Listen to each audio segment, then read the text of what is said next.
Bryce Weissmiller, who has come to us before very generously, coming again, also accompanied by Daniel Tomaso. I can't thank them enough. I know you've been very busy giving presentations, and this is really a great opportunity for our community board to have a real kind of intimate look at how this may affect us a little more specifically, and moreover to provide a time for Q&A. I want to point out that we thank the Corps for having listened to the many groups who asked for the extension to the comment period, which, as you recall, in the last committee meeting, we advocated for through a resolution. And so now the comment period has been extended from January 7th to March 7th. So as a result, we're going to record these comments tonight and give ourselves a little more time in the next month or two before we come to a full resolution in either January or more likely February in the new year, in time for the March deadline, which gives everyone a little bit more time to think about it, go to other meetings, and it's a vast project, as we all know, and could use as much time as we could get. So I think we have slides, if I'm not mistaken, or a presentation that will come up, or maybe not, but I'm going to let Bryce and Danielle kick this off. I just want to have one, just if everyone doesn't mind, I'm going to respectfully ask that all comments from our members and the public be held until the end of the presentation, which is approximately 45 minutes long. Then I'll call on you. And I also respectfully ask that the comments made on the presentation be shared publicly rather than via personal text messages. That's always a nice way for everyone to be able to hear what's up. So, okay, here we go. Bryce or Danielle, welcome, and thank you so much.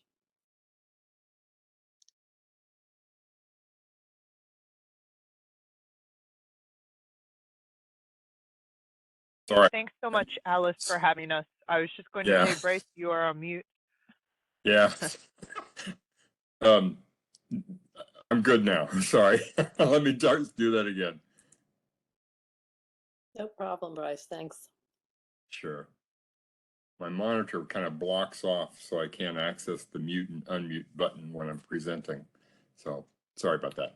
Hopefully everybody can see my slide. It's a fairly shortened down slide deck. From what we have been using for the public meeting. We had our first public meeting last week. And I did that primarily because we had presented to Community Board 1 earlier this year and previously. So I kind of culled out some of the slides that are more big picture stuff. But if there are questions kind of on the bigger picture of the HAT study and the alternatives, I do have them as backup and I can go through those. But just to kind of hone in on the downtown Manhattan type features that we have currently in the plan.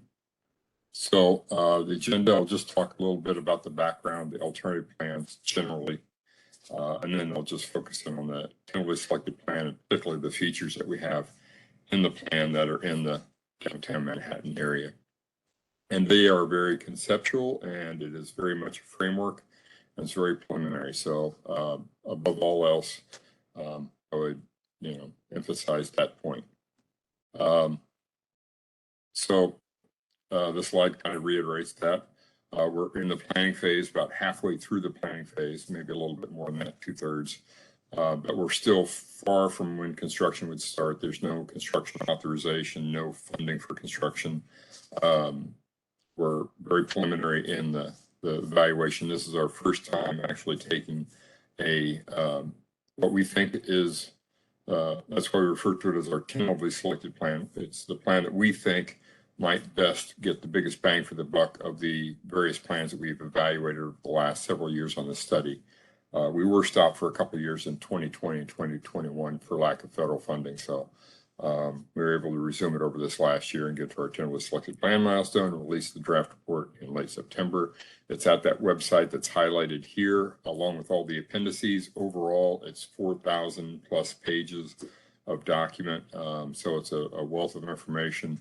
And there is some guides to kind of guide people through to the areas that they might find of greatest interest.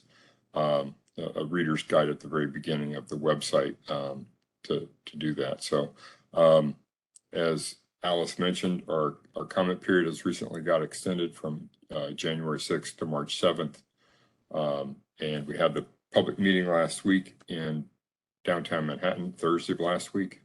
Weather wasn't quite the best, but that was our first public meeting, and we intend to have several more throughout the study area over this next month and a half. We're trying to make arrangements for that now.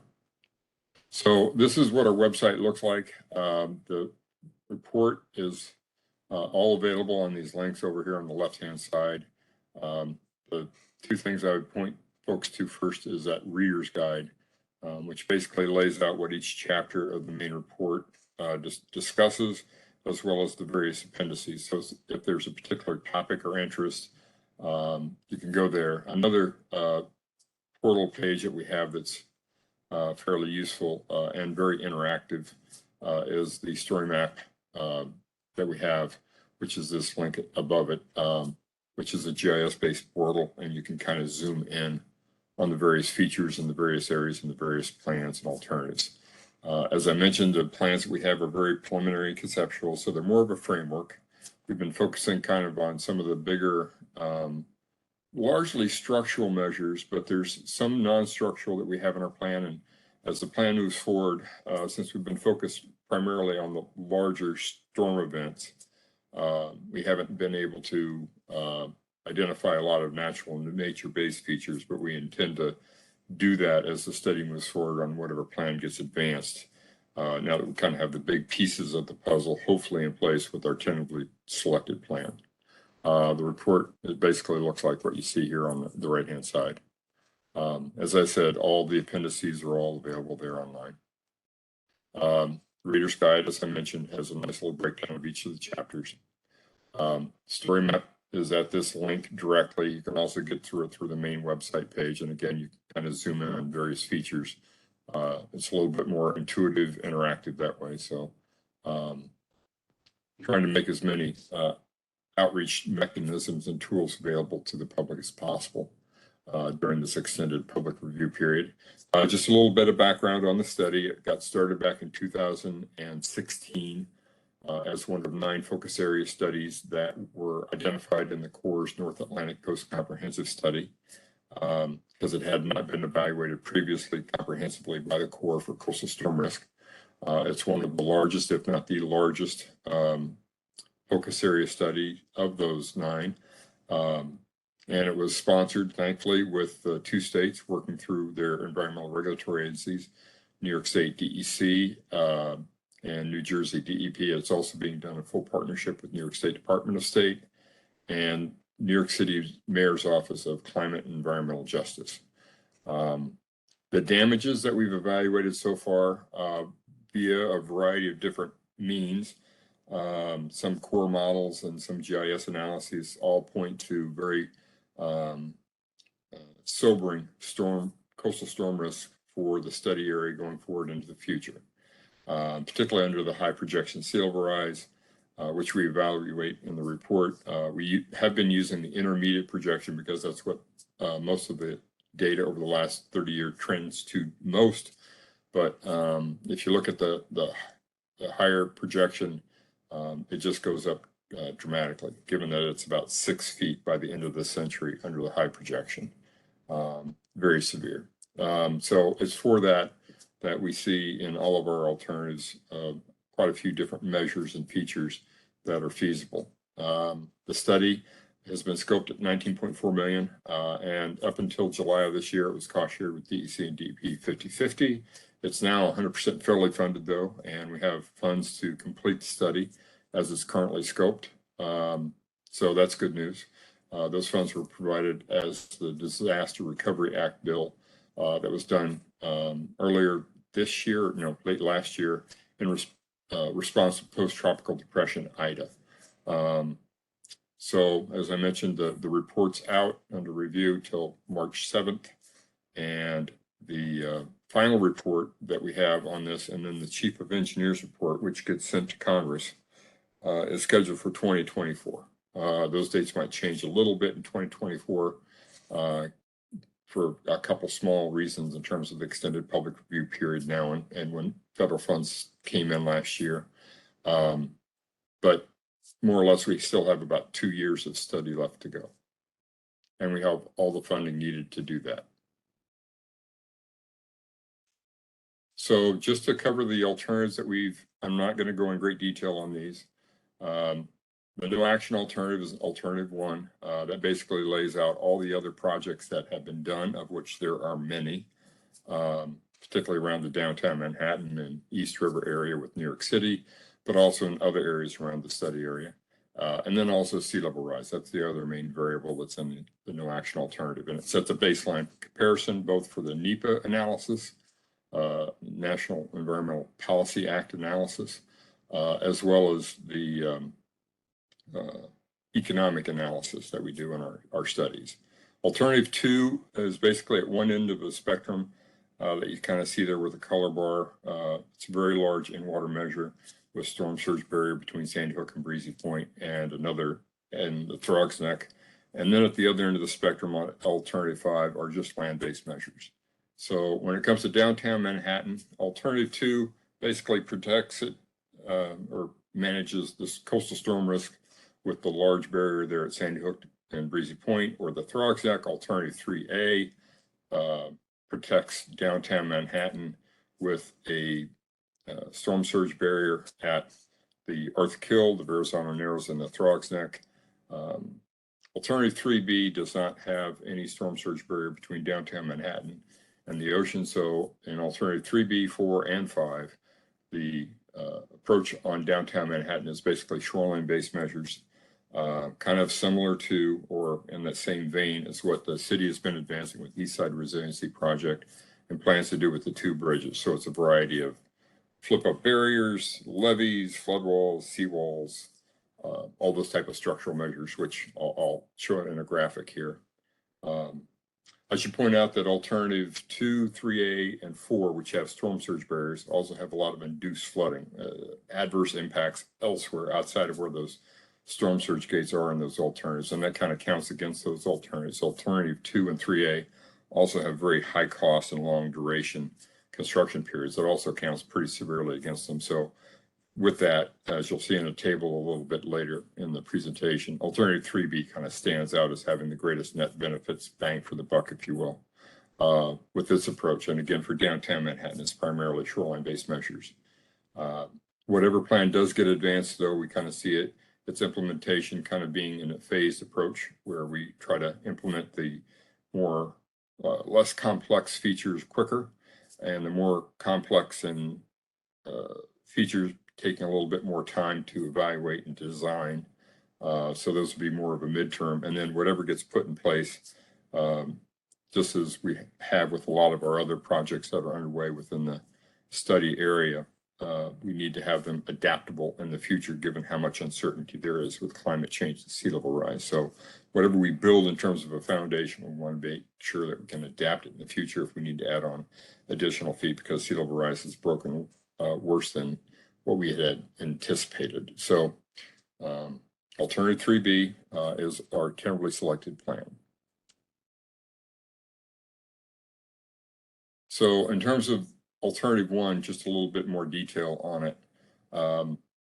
It takes into account all of the various major features that you have there, or considerations, if you will, on the left-hand side of the slide. Largest port on the Atlantic seaboard, if not the nation, 16 million people, largest refined petroleum port, all the airports, all the critical infrastructure. Nothing new, of course, to Community Board 1, everybody kind of is aware of just how much criticality there is here. And it's for that reason that in our analysis, while we focused on the damages to structures, it pretty well tracks based on our past GIS analysis with a lot of other metrics. So whether you're talking about life safety, whether you're talking about critical infrastructure, whether you're talking about disadvantaged communities, all of those things are also everywhere throughout the study area. If we, by tracking the damages to structures, it tracks fairly well with a lot of those other metrics as well. The graphic that's on the right hand of this slide basically shows the risk to the study area from the 1% flood event. That's what we've been using so far for our common design purposes and common evaluation. It's a relatively severe storm event, 100-year storm event as it's commonly known. We also added to that the intermediate sea level rise projection that we have throughout the study area. So that's, as I mentioned, that's what actual data at the battery has been tracking closest to. But we also will be looking at the high projection as well as the low projection, going out to see if how that might change the formulation of the plan going forward. It's worthwhile also to point out that this 1% flood event that we've chosen right now for common comparison purposes between the plans might also change as we optimize going forward with the study. That is to say, if we can get bigger bang for the buck by designing it for the 200-year or the 500-year event, which changes the elevations of the structures and the spatial layout of them, we might identify a different storm event as generating greatest net bang for the buck. That's part of the optimization. There's also an optimization that we'll need to do related to the operation of the storm surge gates that are in the plan. There are several, I want to say on the order of maybe 8 in our tentatively selected plan throughout the study area. I won't speak to those because those are kind of outside the downtown Manhattan area, but there's an optimization that is tied to those and some of the other features that are complementary to those storm surge barriers and shoreline-based measures. Again, features in other areas of the estuary. So other projects that we've assumed to be in place as part of our no action or future without project condition, basically shown here on this graphic.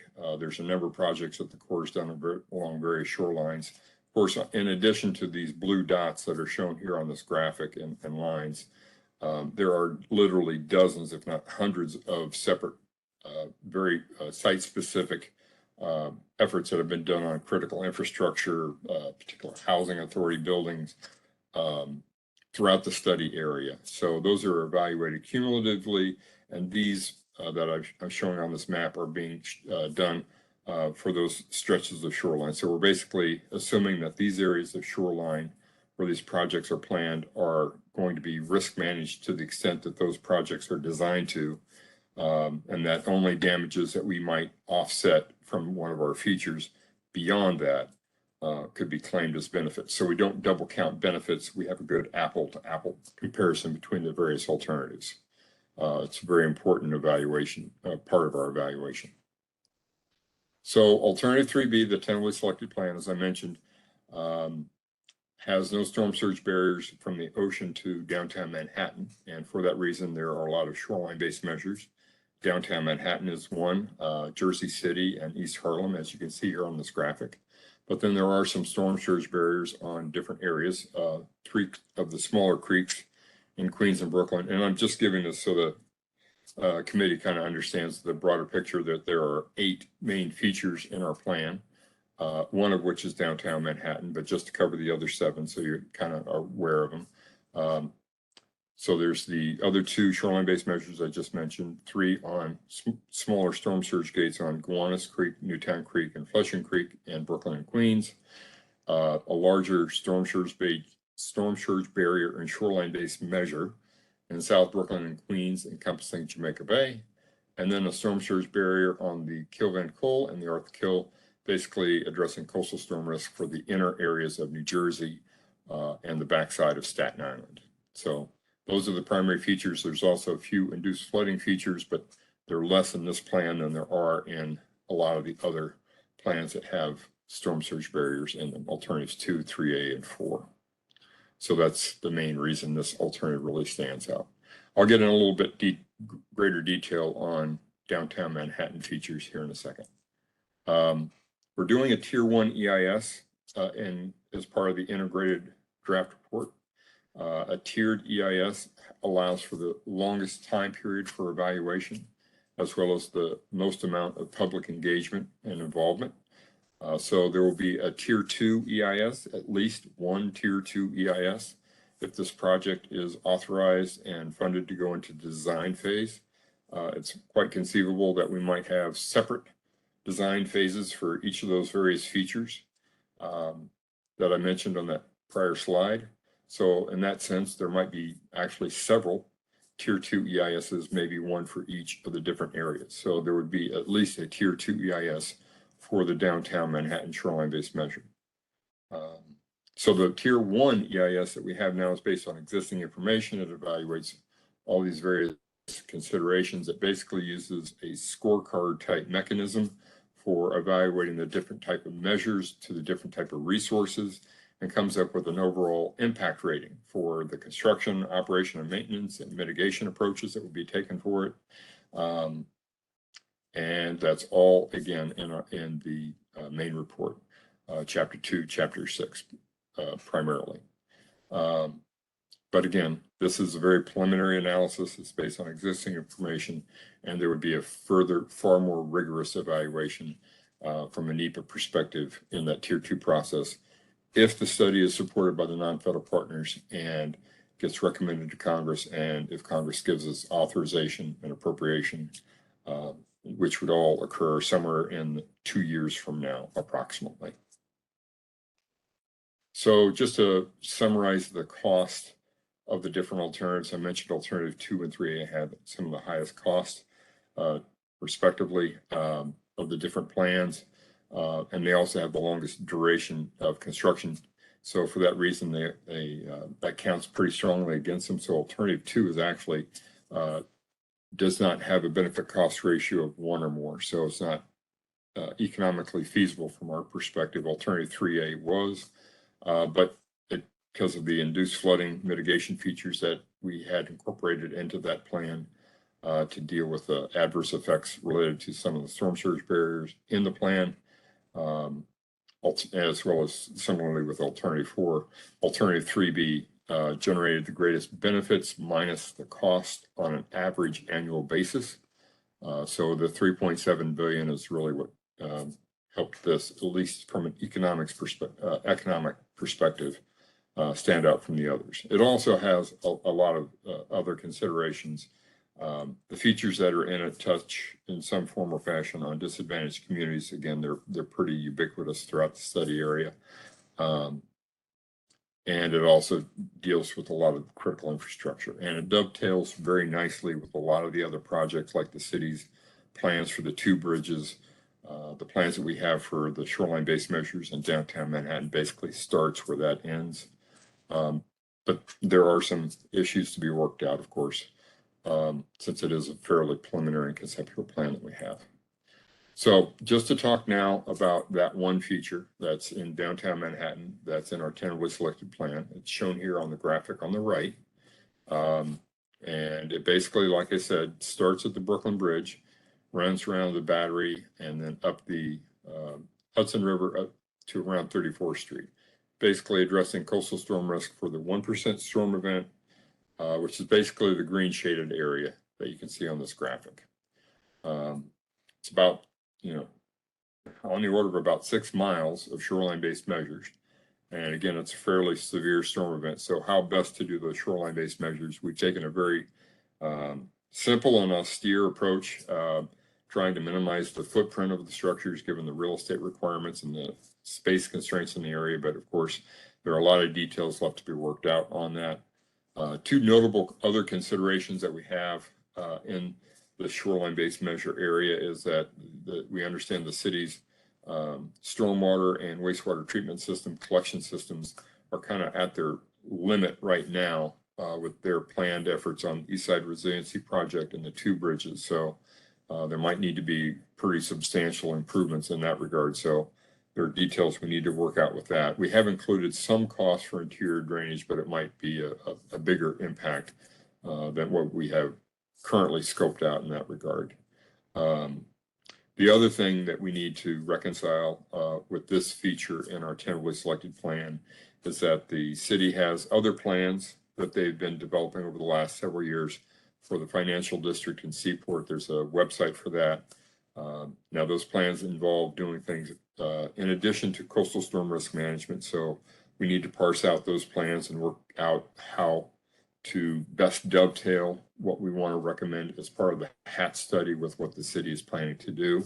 The city has been, so far with those plans, been coordinating that through our regulatory office, at the core. So if it's a regulatory action, it is almost by definition then not a civil works action, like what might come out of the HAT study. So there's a lot more coordination that we need to do on that. But preliminarily, you can see we have a lot of deployable type measures here shown in red, and the yellow is basically flood wall in different areas through the stretch. Green is seawall, orange is elevated promenades, and you have going up the Hudson Riverside, a lot of deployable gates, which I have a graphic here I'll show in a second, as well as flood walls along the West Side Highway between the Hudson River Park and West Side Highway.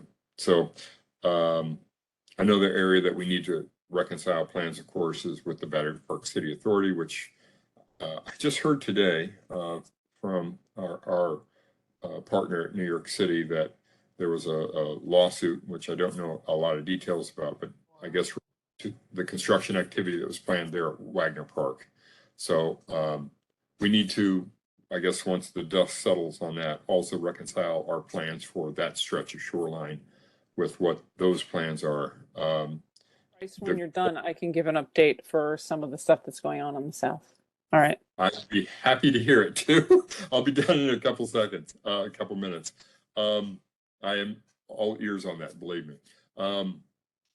But the goal of the HAT study, I should point out, is not to interfere with or impede any other resiliency or coastal storm risk measure, but more or less to try to provide a safety net to come up with features that we can do for areas that are still high risk, wherever they're warranted and feasible. So like I said earlier, this is a framework. These are kind of the big pieces of what's on our current tentatively selected plan, but there's a lot more details to work out.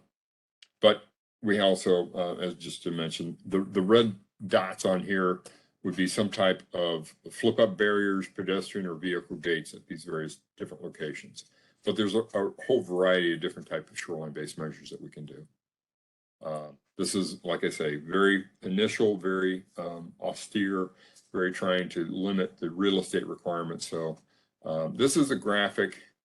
It's up a little further from Community Board 1, not too far though, Christopher Street view of the existing conditions there with Hudson River Park and the West Side Highway, and then with a flood wall, and then the flood wall with the deployable gates shut during a storm condition. So these are just ideas just to kind of brainstorm and start the thought of how best can we try to incorporate coastal storm risk management features into the stretch. Now, there's been understandable dislike for, blank concrete walls. There are a lot of things that can be done to make them much more community appealing. There are other approaches, elevated promenades, flood walls with park features, a lot of different measures that can be done along that. But this is basically the layout that we have. Oh, I didn't mention the green is a levee type approach, and then the green is basically a seawall type structure. So you can see there's a very preliminary layout. It's just based on existing information and what we think just as a starting point.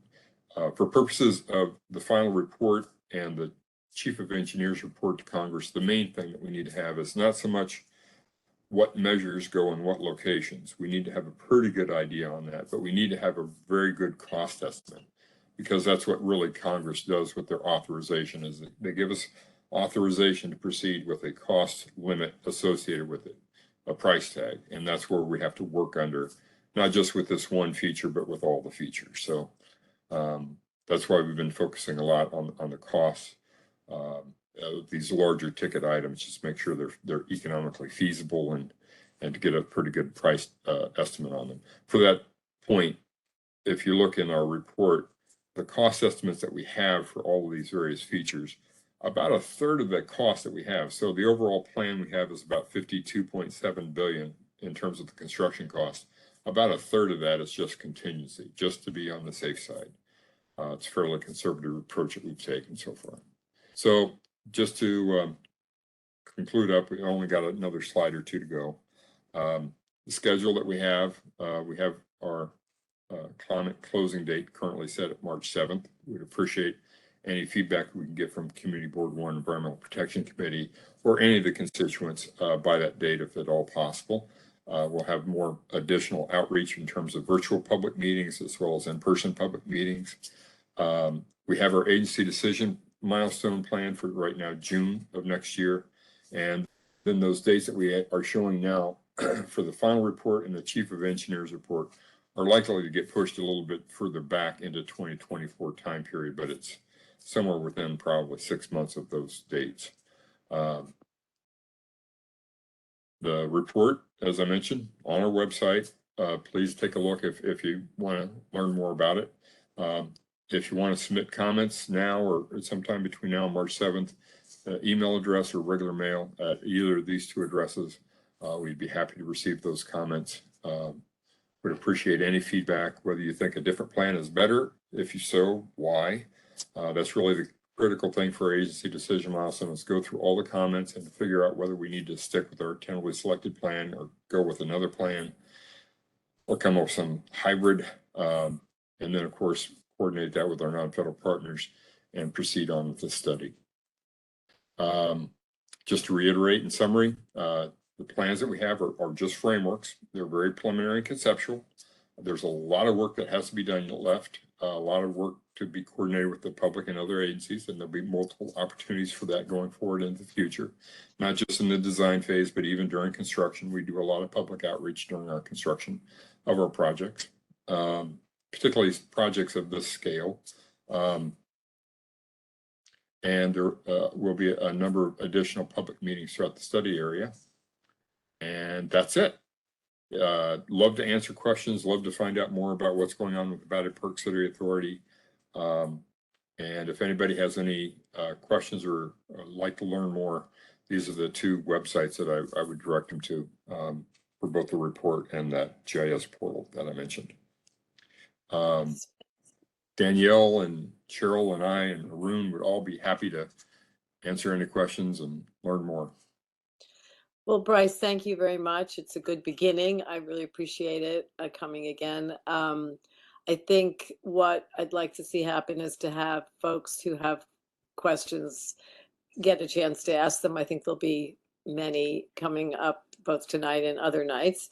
I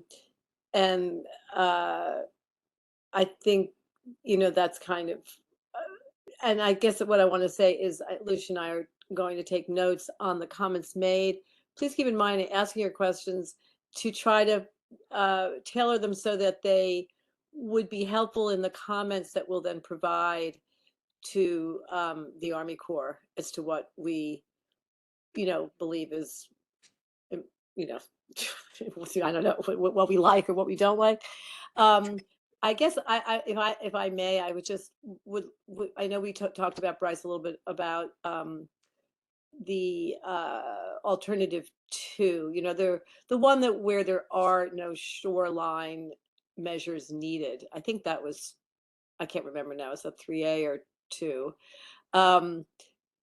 Can you speak a little bit more about why that was dismissed? I know that the cost was prohibitive but it was a little, if you could just give us another minute or two on that. Sure. I'll actually, for questions. if you don't mind, I'll start sharing again because I can show you the alternative 2 and 3A, depending on where you're at, have, well, no shoreline-based measures around Manhattan or Jersey City or East Harlem, for that matter. So I'll show you those two alternatives again.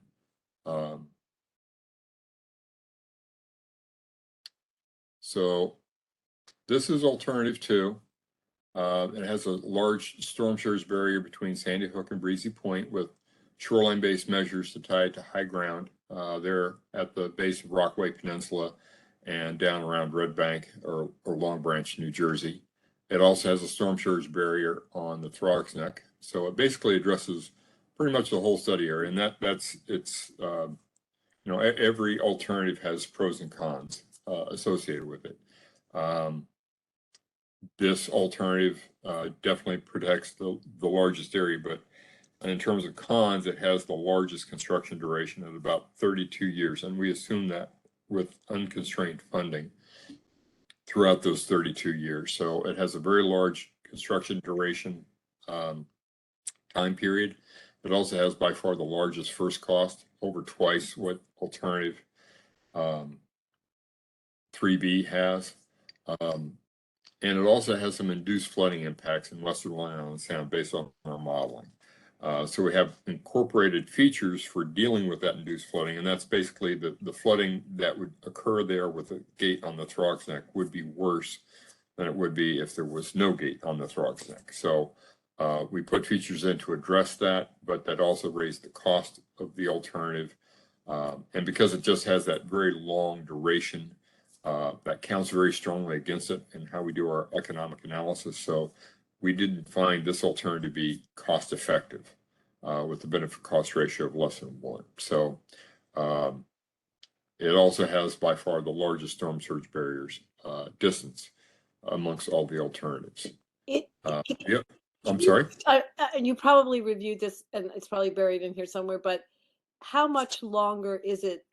Assuming in 32 years, this is phased in some way. How does this compare to the phasing of the work in 3B? Can you just compare it to that? Sure. In alternative 3B, we have a 14-year, so less than half that construction duration. And it's for constructing all the features that are in all of each of the different plans that we have. So this would be constructing all of the barriers, and the barriers are really the critical path on the timeline, that 6-mile stretch between Sandy Hook and Breezy Point. But then also all the shoreline-based measures as well. It's worthwhile to point out that the shoreline-based measures that we have in Jersey City, in downtown Manhattan, East Harlem, in alternatives 3B, 4, and 5. In alternative 5, the construction duration for just doing those shoreline-based measures is 5 years.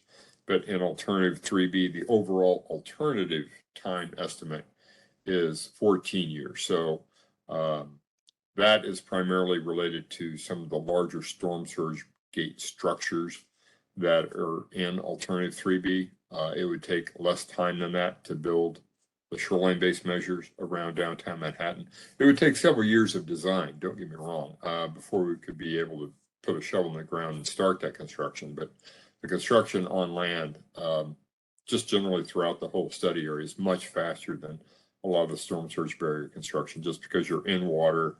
It's a dynamic environment. The weather conditions don't allow for it throughout the whole year as much.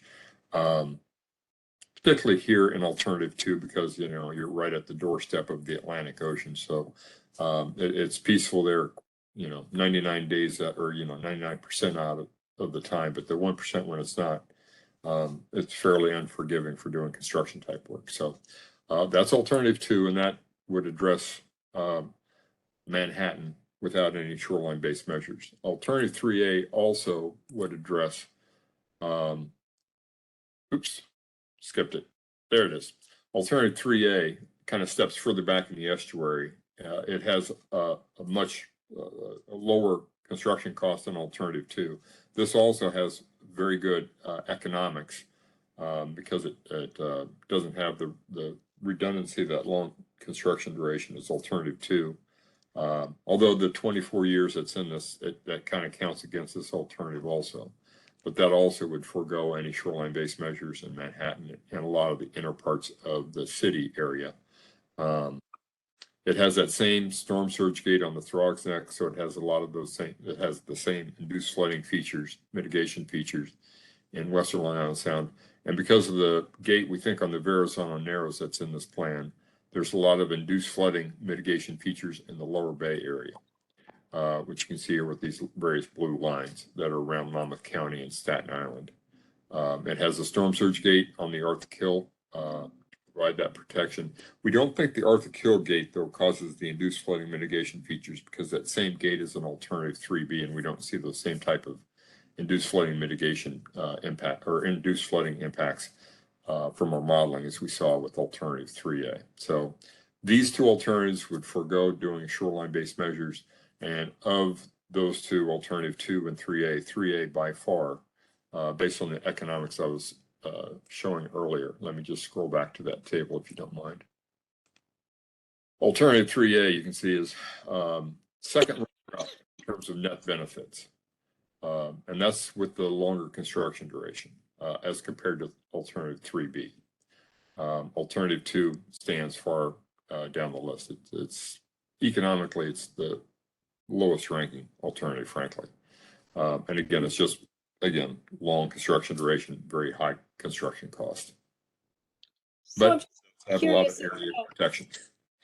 I'm just Sorry. curious if the community, this community and many communities were to advocate for a different alternative, how would the Army Corps respond to that? In other words, would they then dive in more emphatically on that alternative 3A or 2, for example, or how does that work if during this comment period that's revealed through? Well, it's hard to say right now. I imagine we'll get a lot of comments and feedbacks that are pro this or against that for a variety of different reasons. The first thing we'll do after the comment closing date is to basically amass up all the comments that we have received from the public, from other agencies, from our non-federal partners and sponsors. And even within our own agency, we have a review going on of the draft report. Policy review by our headquarters and advanced technical review by other offices. And we also have an independent external peer review that's being done on the draft report as well. So the first thing that we're going to be doing is going through all those comments and kind of assessing, the severity, the commonality between the different comments that we've received. Some folks may be like Community Board 1, Environmental Protection Committee, might be advocating for alternative 2 or 3A for whatever preferred reasons. And to the extent that there are reasons, we would prefer to hear about them. But that we've had meetings. For example, a couple of weeks ago, we had a meeting down in Perth Amboy in New Jersey, and they were not terribly keen about alternative 3B out of concern that it would cause the induced flooding with the Arthur Kill Gate. Again, alternative 3A kind of showed that induced flooding in that area, but not alternative 3B. We need to do more modeling on that to nail that down. But to the extent that one community doesn't want to have adverse impacts from another community, or one community would rather have the impacts in their area shifted somewhere else, there are a lot of trade-offs there. So it's hard to say how, if the non-federal sponsors feel strongly that we should start evaluating a different alternative, that's something we would have to kind of discuss with our higher authority offices, get their viewpoints on it, and then take it from there. What? Okay. I just have one other question. Are there principles that the Army Corps is using, sort of established principles that they're looking at in terms of what they're trying to achieve here? Whether the resiliency principles, we often ask for that or look for it now because it's sort of helpful to know what's the overarching consideration that you're really aiming for besides, the obvious, but. It's, we're, the goal of the team is to try to do, ideally, we would love to address coastal storm risk for everybody without any impacts, right? Unfortunately, that the easy things have been done. Everything involves trade-offs right now. So coming up with a solution that the non-federal sponsors can support, that is environmentally acceptable and that generates the greatest net benefits are the three main goals, I guess you could say, of any Corps Civil Works project. So that would be the simple answer to your question. Thanks No. very much, Bryce. I'm going to open it up to others on the committee. So Wendy Chapman. I'd love to hear from Tammy first. If I definitely have questions, but Tammy, do you want to give us the update? Yeah. If you're Well, okay, I Alice, mean, there's new I'm okay, news. but I really would prefer that this meeting be about the matter at hand, which is the Army Corps plans. But if it's somehow germane to this discussion, um, then that's fine. I think it is because there's timing issues. So for the Army Corps of Engineers to know is that we do have interim flood measures being done in the battery, which are running on time, and those will be done. But the permanent Battery Wharf project, as of maybe 2 hours ago at this point now, is being delayed somewhere between 8 and 10 months. So potentially with permitting and other things, the coordination with the National Park Service, city, state agencies, EDC, et cetera, that part of the project is now going to be delayed. Where it was tentatively scheduled to be done by 2023, they're now pushed out to 2025. So time, of course, is of concern here for us in Lower Manhattan. The South Battery Park City project, in terms of Pier A and the Battery and the Museum of Jewish Heritage, is continuing. So that for those 3 out of 4 parts of that project are still looking to be continued, and they just need to do a little bit different coordination in terms of the battery. But that gives you, Bryce, the update for Wagner specifically. The construction fence is still going up. Plans are being made. There's just no shovels in the ground until the lawsuit, hearing is had. So that is a minimum delay of what I have been advised, at least 6 months, or longer, pending on the outcome. So that's the newest update, is really about the long-term resiliency of the Battery Wharf and its year plus delay to 2. Thank you. Thanks, Tammy. Okay, Wendy, do you want to say something now, or you're deferring again? Yeah, and Bryce, it was really great. I was very fortunate to go to your longer presentation that happened, the other day down at the Smithsonian Museum. Hmm. And I so appreciate I had a chance to talk to, several of your folks, one-on-one. And of course, there were other people in the area as well. I just feel like I should translate a couple things into kind of what I heard, and maybe you can check me to tell me if this is, what it means. So when you say the non-federal partners need to support, and that means the city, the state, um, because they're putting, the city and the state have to put in money, and that includes New Jersey, of course. Everyone has to agree and put in money, and then the feds will also be paying. So the cost of this, the $57.2 billion construction cost, is shared, right? Yes, but 52.7. Oh, I'm sorry. I said it, I have a little bit of mix up. 52. I did too. Exactly. I heard it correctly. Sorry. So I just wanted to explain to everyone on the call, that you are saying it over and over again, the non-federal partners, but I want to make sure I translate that for those of us who are lay people, that really means the city, the state, New Jersey, New York, all are chipping into this bill. So it's going to be very complicated to get everyone to agree to pay. And the other piece of that is that, even though you have money for the plan, which is so exciting, you don't have any money for construction. So all those different groups plus Congress have to approve it. And if all goes well, and that includes this very long study, you talked more on the other day about the study plan and how it really just it's going to be a lot of detail. I just want to make sure I got this right as well, that if all goes well, Plan 3B will be completed in 2044. Is that right? That is a highly idealized date. Right. The best case scenario. Yes, that is correct. To make sure that I heard that properly the other day. Yes. I'm telling everyone on the call that if everyone agrees, and there's a lot of people that need to agree, and all the approvals happen as fast as they possibly can, the earliest, the 6 miles on North Tribeca and above, will be 2044 when it's done. So I've heard that right? No. let me clarify. You're being specific now to a feature that's in the overall plan. Right. If you remember earlier, I mentioned short, mid, and long-term So phased implementation. might get a little faster.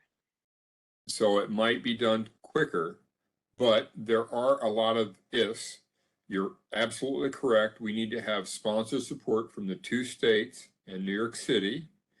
They share the construction cost. That 52.7 billion overall construction cost is typically in our coastal storm risk management studies, 65% federal and 35% non-federal. So that's a pretty substantial outlay of money to construct the entire plan. All those 8 features would take till 2044, assuming we got started in 2030.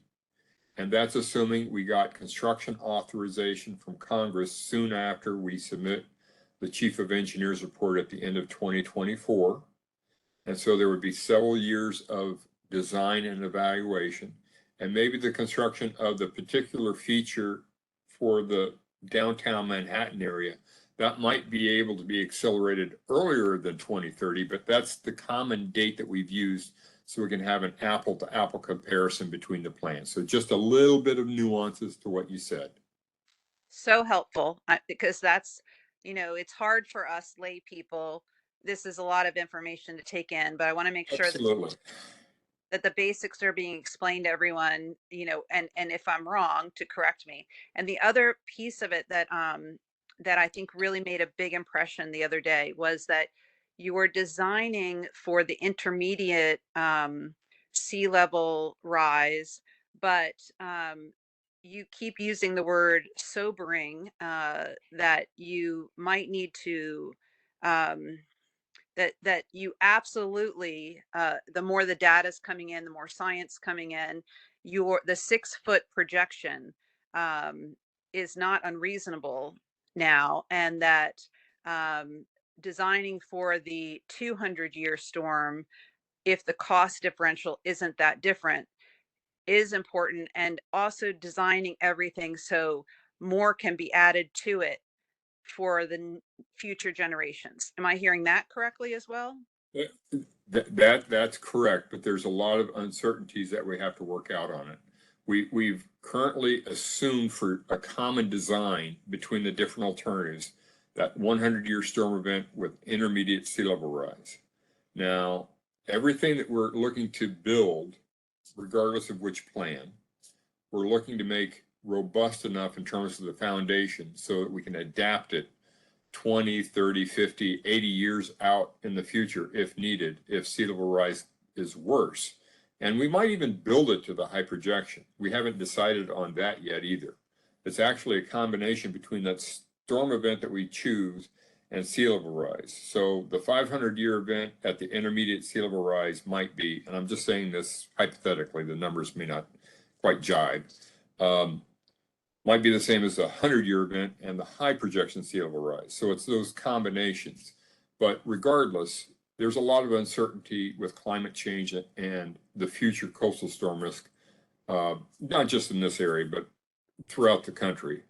And for that reason, we want to make sure whatever does get implemented can be adapted regardless of what we design it to, so that if it's worse in the future, we don't have to tear the whole thing out and can just add on to whatever that structure is for the additional feet that are needed because of the worsened coastal storm risks that we might have at that time. Right. And then just one more thing, because I know a lot of other people have many questions as well, to just make sure I understand this as well, is that it's going to be very important, since your mandate is, um, I'm gonna probably say this wrong, but your mandate is narrow in that it is coastal storm risk. So you're not there to like enhance the project in terms of, a different use. For example, like what you're talking about, Fide Seaport might have some elements that are beyond just coastal risk. So you need to bang for the buck is what you use, and there will be a lot of uh, what do you call this? Value engineering. I don't. That's not quite Yeah.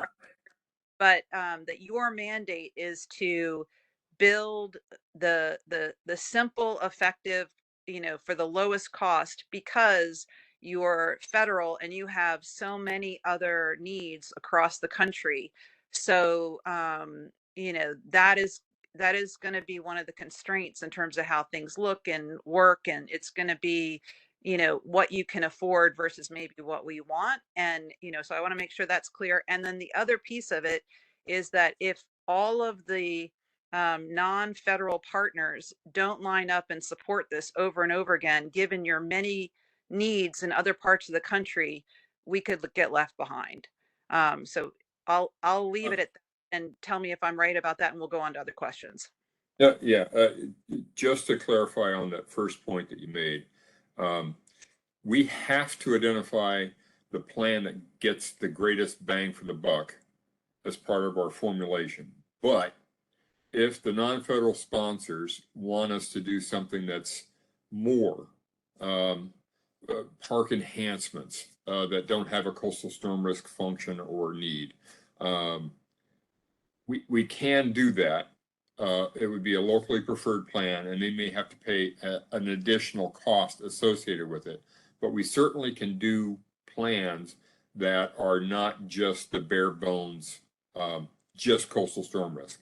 If there are other amenities that are wanted, desired, and supported by the non-federal sponsor, and of course the local communities, to make it more functional, useful for the broader communities, we can do that. We just have to identify what the least cost solution is from that federal perspective for cost sharing purposes.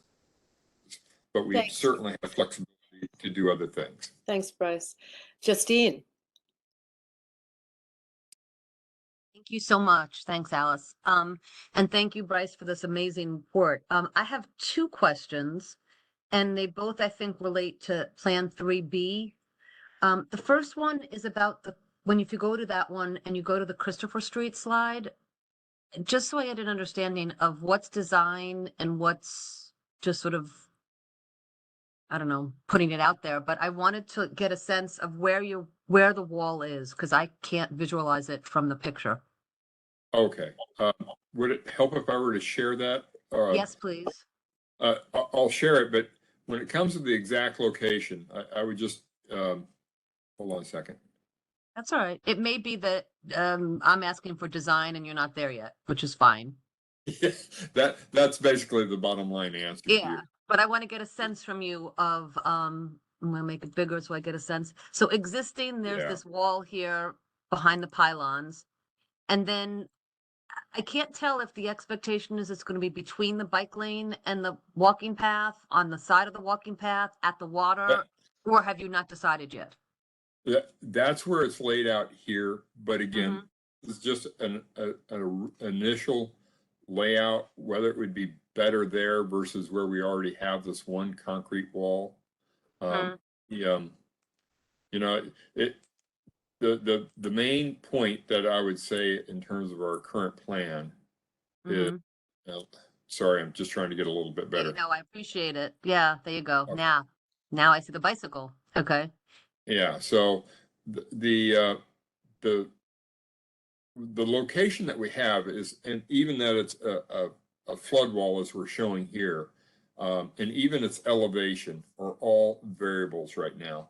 The main of alternative 3B is that we think there needs to be some type of a shoreline-based measure somewhere along the west side of Manhattan, going around the Battery, dovetailing with what Battery Park City Authority is doing, and then the financial Seaport District, assuming we can work out the details between what the city has planned for that area and what we would need to do. So this is more for just kind of conceptualizing, a picture's worth 1,000 words kind of thing.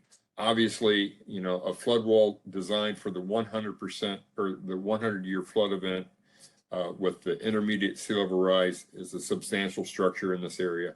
That's assuming that our elevation data that we have for this location is accurate, which it may not be.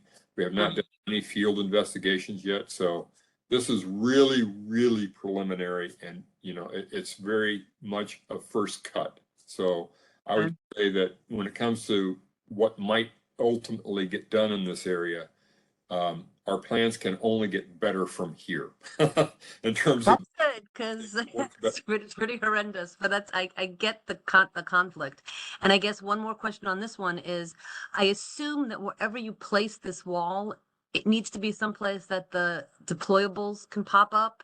So that's going to be a factor as well, because I know you're going to put something else. Yeah, there you go. You're going to be putting something else in there. So it's got to be something that's going to be, that works with that, for Yeah. lack of a better way to say it. The doors usually are part of a gate structure that either swings on a hinge over or is on rails to slide across. But Okay. they're kind of designed and built in with the structure, typically on these type of flood walls. But again, it could be a flood wall with park features. It could be an elevated promenade. There are a lot of different things that can be done to make it more supportable by the community.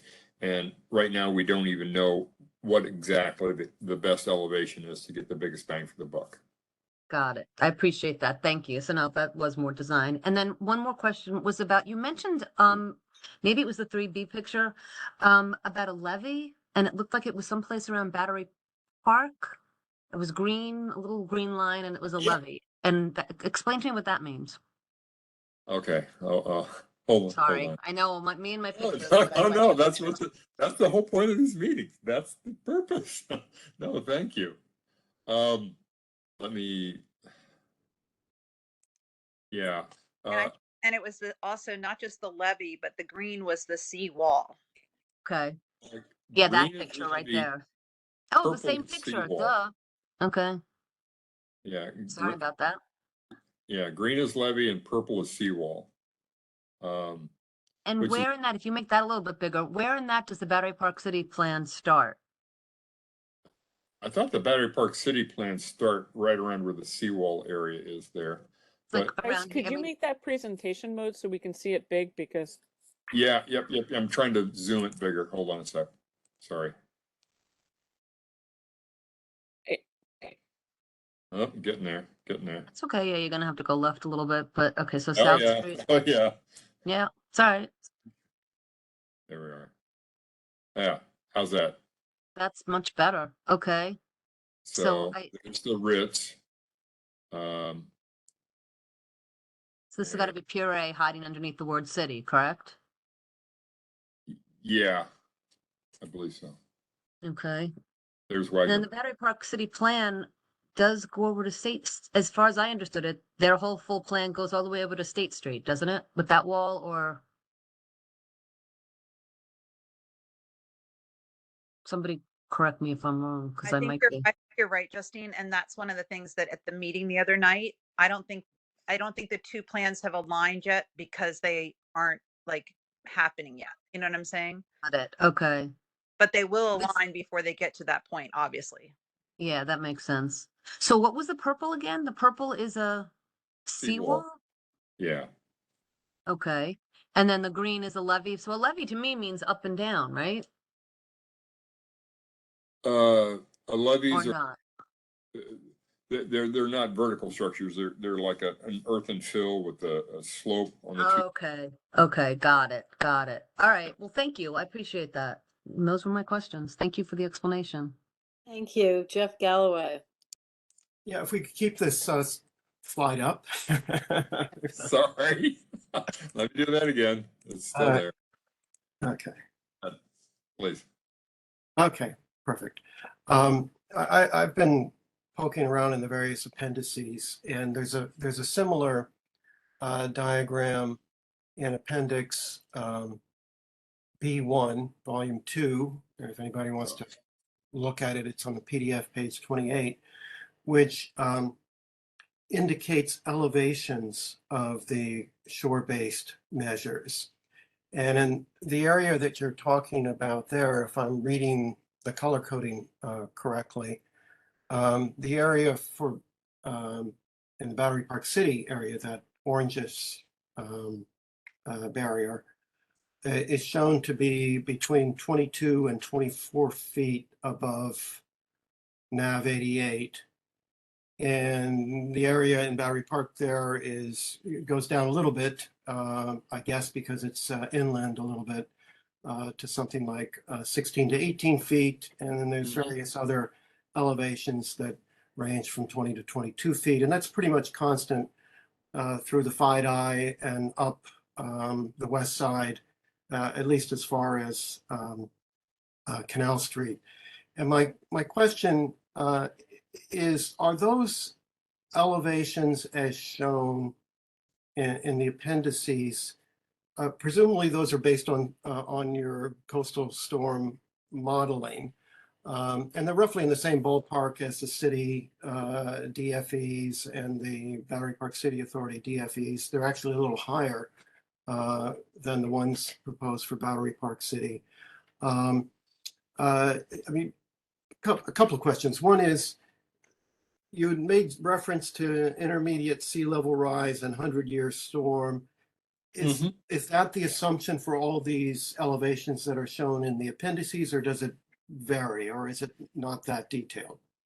No, it's the same, but it's a very preliminary and very conservative analysis. So that's probably the main reason why it might be a little bit less than what the city has for its base flood elevations. But no, those are accurate. NAVD 88 is right around roughly where mean sea level is. So Right. high tide mark, it might be 3 feet less than that. So if sort of related follow-up question. So if the city and Battery Park City Authority proceed with their plans in Lower Manhattan and build to these DFEs, which are in roughly the same elevation as you were showing in your preliminary plans, what do you intend to do to rationalize that? Presumably, you're not going to just build another seawall that's the same height. You'll take advantage of what's there. But what's your process for rationalizing? And if you come to the conclusion it needs to be a foot higher, well, are you going to add a foot, or are you going to try to rationalize? How's that process going to work? Sure. So assuming they proceed forward with their construction plans this year, this is a feature that we need to add as part of our alternative one and assume to be in place. Now, the way the city has, and I think it's a very good approach, I might add, where they have tried to make the various shoreline-based measures that have been done on the East Side Resiliency Project and the two bridges to be incrementally independent from each other. That is to say, they each have their own tie-off to high ground. So presumably the Battery Park City Authority's plans include some type of a tie-off at some location. I'm not sure exactly where. Yeah, it's up on North Moore Street. Yeah, to tie off to high ground. So assuming they build their project, and even if it's a foot or two less, then it would only be a question of, they don't have to necessarily build to the same design parameters that we might optimize to. And the 100-year flood event, like I said earlier, might change based on our optimization that we have left to do on our study.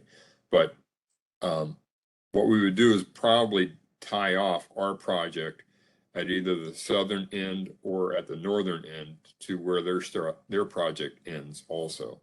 So it would be incrementally separate or hydrologically separate from our project, and the two would just kind of tie off at the same location. They wouldn't necessarily have to modify their design at all. Our design criteria, if they build this project, they're probably, I would suspect, and again, this is something we'd have to evaluate, but I would suspect that there probably wouldn't be sufficient economic justification then to say, oh, no, it needs to be raised another foot or two, because they'll probably garner the vast majority or avoid the vast majority of damages with what they're planning to build. It just may not be the same design criteria as what we would have if it's only a couple feet different. Thank you. You're welcome. Thank you. It's a good question. Thanks. Carrie Parker Davidson. Thank you. And you can leave that same slide because I think my questions are kind of similar. When I looked at that, the appendix and things, when you get up to Christopher Street, it looks like the wall is scheduled to be 22 feet in elevation, with the large barriers and, so it's significantly taller than the bicycle, than the scale there shows by like a decent factor. Well, it's 22 feet from NAVD 88, not from ground. Right, so -6 or whatever, so, Yeah, I would assume this wall to me, and I'm just eyeballing it, looks like it might be 8, 10 feet. So I'm guessing that ground level is somewhere around 13 feet from mean sea level. But again, these are right, all. but the flood wall, So, the 22 foot is the elevation, but the flood wall that you have along that section is the extra large, which I think is 16 feet tall. Anyway, I think the so that, scale, yeah, the scale of the pictures is important, and so I just wanted to get some clarification to make sure, like Jeff, I've been trying to put the numbers together to get the scale, because it matters whether or not the community wants to push for that wall to be, maybe it's better that Route 9A is a floodable space. Or maybe we say we need the park enhancements to go out into the river and let that part flood, because otherwise we end up with a walled city that's, sure, with a scale that's understandable. much different than what that picture permits. Absolutely. No, So, so is that the right scale? That's my question really. Is that the right scale, or is it realistically, before you do your optimization, and I know that might even make it worse, is the scale right there, or is that really supposed to be up another 6 feet? Do you know? The scale is right for this location for what information we have for the elevation of the ground here, if that is indeed accurate. So there's a lot. And when it comes to the extra large, the different size flood walls, those are primarily for the costing purposes, to estimate out the cost for the different features by the different linear feet and the different locations. There's 50 plus miles of shoreline based measures in alternative 3B. So it's a very rough approximate assumption, both in terms of layout, location, to have the flood wall be an elevated promenade instead of a flood wall, to have it be closer on the other side of the highway instead of this location.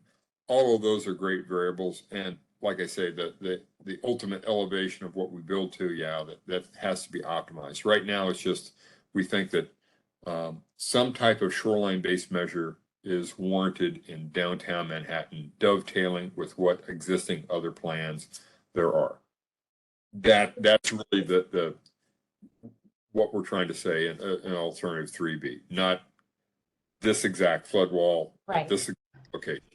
No, I get that. It's just, it really is just conceptually, right? Because if you go Yes. to your cost benefit analysis where you have the charts with 3B versus 3A, not page 13, but the one further down that shows, the percentages of the area satisfied and the average annual benefit, all that. Mhm. Can you go to 3A as a proposal? This one? No, not that one. The one that actually goes into detail on the alternative. Sorry. Yeah, that. So 3A. Yeah. Right. So in this one, so in 3B, which is your tentatively selected plan, the study area benefited is only 63%, right? So if you click on 3B so everybody can follow, right? So it's only 63% of the area at direct risk is benefited. But in 3A, it's a much higher percentage. So the cost is more, the duration is longer, but the coverage is better. So how are we weighing, am I understanding that correctly? And how are we weighing those things against each other? Generally speaking, you're understanding it correctly, but just to speak to, and this is kind of buried in the analysis. It's hard to cover like all the nuances. I apologize. In alternative 3B, even though it addresses 63% of the study area of that remaining fraction, what is it, 37%? A lot of that, like you see down here in the Monmouth County shoreline that's shown as red. Yeah. There's actually a number of projects that are down there.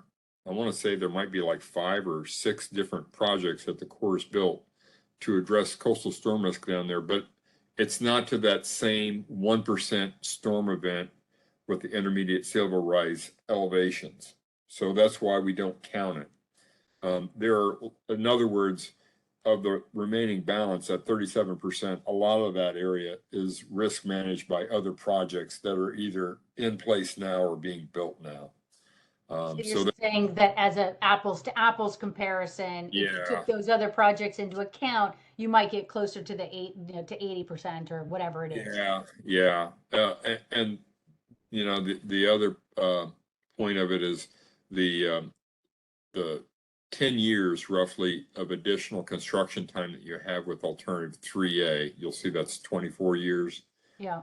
Alternative 3B is 14 years. Oops. 14 years. That's 10 years where we don't claim any benefits in alternative 3A, but we're able to claim them in alternative 3B. And that's kind of the in the Corps' economic analysis, we favor projects that can be built quickly, gain their benefits quickly, versus projects that take a long time and aren't able to claim their benefits until the very end of construction. So that's part of it. So what happens though when you run your optimization exercise in like 2025 or what, you know, in that next phase, and you find that you have to design to a higher standard, you know, what is that process like? Will you reconsider 3A because you realize that now it's going to take 24 years anyway, or how does that work? Possibly. It's hard to say right now. Our planning process is what we refer to as risk informed. So if we come up, we make a lot of assumptions, and we try to keep a good record of what those assumptions are that we made in terms of environmental impacts, in terms of engineering assumptions, all different types of assumptions that we make to try to streamline and get through our studies quickly. So if something dramatically changes how we have formulated and identified the plan that we're pursuing, where it's like, oh, wait, this is a major red flag, we can always go back and revise it, particularly if the non-federal sponsors are supportive. It's kind of part of that risk of trying to get to the answer the quickest. Is that we do make assumptions, and so if some of those assumptions don't bear out as we do further study and evaluation, we can always go back and revisit some of the other alternatives. It might take more time, it may take more funding on the study, but you know, that's part of the process. Okay. Thank you. Yeah, thank you very, very much. And one last question that so if after you submit the final engineer's report June 2024, it's 2 years for authorization and appropriation, and then is design happening at the same time as that, or does design have to wait until the appropriations are done?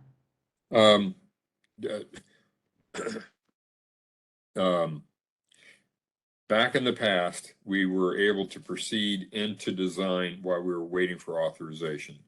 But more recently, we are not able to now start design until we have received authorization. So depending on when that final chief of engineers report is done, our authorizations typically occur every 2 years. For example, right now, I think it's actually on President Biden's desk right now as part of a different appropriation bill. They've incorporated the Water Resource Development Act for 2022 into that bill. So if in 2024 we get our Chief of Engineers report done where they can incorporate, if Congress elects, and it depends on the administration and Congress, of course, but if they so choose to authorize in 2024's Water Resource Development Act bill, it's possible that we could get that authorization very soon after the Chief of Engineers report. If, on the other hand, we're delayed a couple months behind it, we might have to wait those 2 years doing nothing while we get that authorization, possibly in the Water Resources Development Act of 2026, before we can then start our design work. So we do what we're funded and authorized to do based on what the Congress and the administration have supported and directed, and of course with the support of the non-federal partners. But that's how it can play out. Okay, thank you. I appreciate it. Okay, You're welcome. thanks Thank you. very much. Are there any other committee members that haven't spoken that would like to ask a question? I see, Tammy, you have another question, which is grand. Okay, it looks like we have nobody else with a hand raised on the committee. We do have an attendee. So go ahead, Tammy. So I just want to be crystal clear on timing, because of course timing is always the questions. You and I spoke about this, I think, when you presented to CB2, so thank you. Once the engineering study is done, then you go for design and funding. So you're looking at the earliest for funding sources or approval is 2024 to 2026. It would probably be either he will just make the deadline for the Water Resources Development Act of 2024. Again, is subject to Congress's support or not. Right. And if we miss that, then the next opportunity, they could pass it in any law, and occasionally they have in the past. But typically, these type of projects are authorized for construction in the Water Resources Development Act. And then the next one for that typically is every 2 years, so it would be 2026. And it's only after we get not just that authorization to construct the project in law, but then in the creation, that we could then start our design, assuming that we have a non-federal partner or sponsor that's willing to. The design work is also cost shared 65-35. Right. Construction. So that's the last remaining part that really does concern me, quite frankly, is the funding piece, because we struggle in New York City to fund what we have already. It's not funded by a long shot. So based on what you're saying, the concerns that I have is once we get through the approach, even if beyond the 2024 elections, because if it gets to Congress in December of 24 in a lame duck session, who knows if it's going to go through, it may get pushed again. Whatever the case may be, we're relying on the political will in Congress and then relying on New York City and New York State's ability to fund 35% of it, correct? that is accurate. And funding is, for us also, always a concern in terms of our. Thank you very, very much, Bryce. I look forward to having the slides. I think Alice, I'm sure, has already asked that we have this presentation so we can use some of the slides at our full board meeting. Sure. Yeah, so thanks. So I'd like to open it up to the attendee section. We've got Pete Davies, I see, with the hand raised. Thank you, Bryce, again for another very clear presentation. I was wondering, given all the funding that is proposed for Governor's Island, I notice on the maps, it doesn't seem that there's any sort of plan that can do much there, but could you just talk about that for a minute or two? I don't know a lot of the damage assessments. I know that for the island and its elevation. I don't know a lot of details on it. I don't know if any of the other team members that we have on the call meeting tonight know any information that they could share on it. A lot of the structures there, of course, are historic, and the island does have some. Again, it depends heavily on the number of structures, based on our current evaluation, at least, and the elevation of it. So, some of the island, of course, is well above the 100-year storm event elevation, where it's been filled in. But yeah, I don't have much I can offer to you on that, on your question. I'm sorry. That's okay. Thank you. Okay. Surprisingly, that is the only person from the attendee section I see. Oh, I see a hand going up now. Yeah. Lucian, take it away. Thank you, Alice. Bryce, thank you so much for your presentation. Just to follow up on Pete Davies' question, could you clarify, is this 3B protect what may be within the 100-year flood line on Governor's Island, or is that something that's only protected under 3A?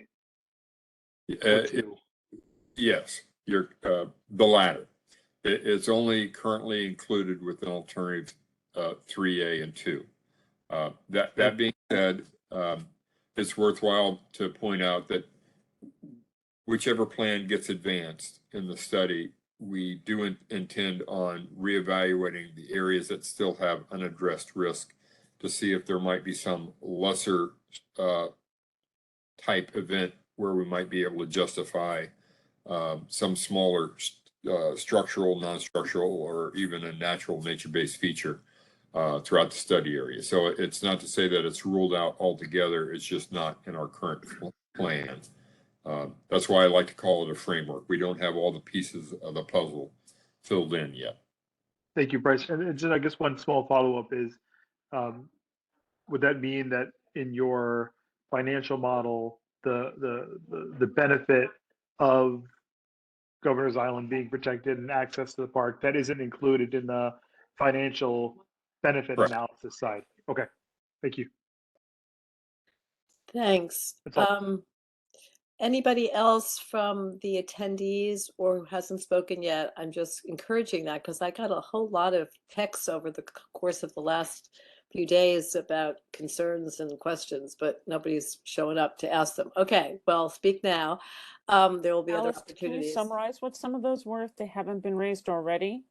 I think they have been raised peripherally about the wall.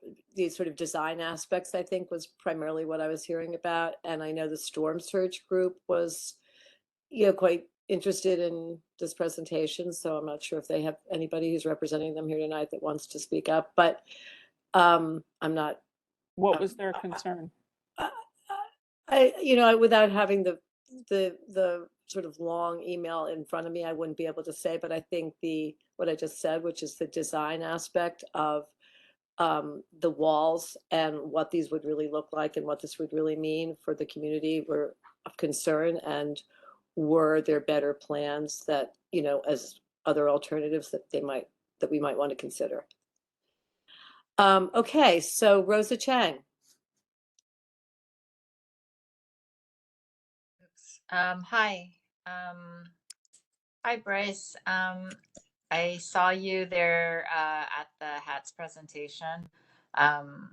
So thank you very much. And I did actually send the Public Space Alliance and Danielle. I got them all connected up, so hopefully they will coordinate. And I know I still need to do that for New Yorkers for Parks. But per Alice's point, so I did want to share what I had said at the presentation, since it's a different venue, and so perhaps this hasn't been said enough here. I guess, my largest concern, because I can bring up the other points too, but my largest concern had been obviously looking at the renderings.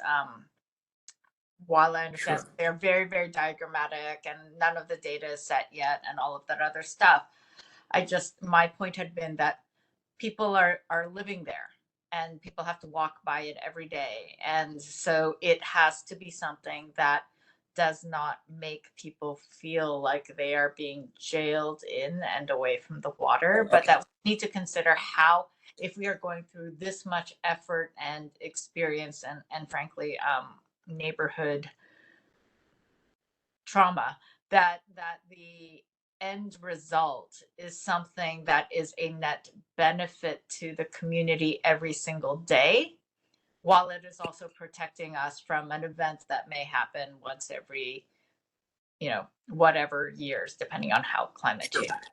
So that had been the first point, I guess, the most important one that I had raised when I was at the HATS study. And then the other points just were, how is that coordinating with the other projects that are underway? But you did answer that during the presentation. I actually don't remember right now what my third point had been. Apologies. But yes, to share it in this CB1 venue, I think. So Alice, that was my, single largest consideration, is that millions of us are going to be, experiencing that every single day. And while I know it absolutely has the single most important purpose is to protect us from surge flooding. You live there. I understand. Yeah. I believe it can only, the plan that we have and what it would look like ultimately can only get better now, and it will get better based on the feedback that we receive from you on that. I mean, these are very initial renderings. We're looking at trying to minimize the footprint. Maybe the location gets changed. Maybe there's some type of a flip up type mechanism. We're engineers. We look for challenges to try to, how can we design this so that it meets the coastal storm risk need in a feasible way that, the community can work with and makes, it more of a win-win scenario. Nobody wants to, I totally understand your viewpoint on this. We're just trying to solve that coastal storm risk problem. There's still a lot of risk in this area, and it's only going to get worse.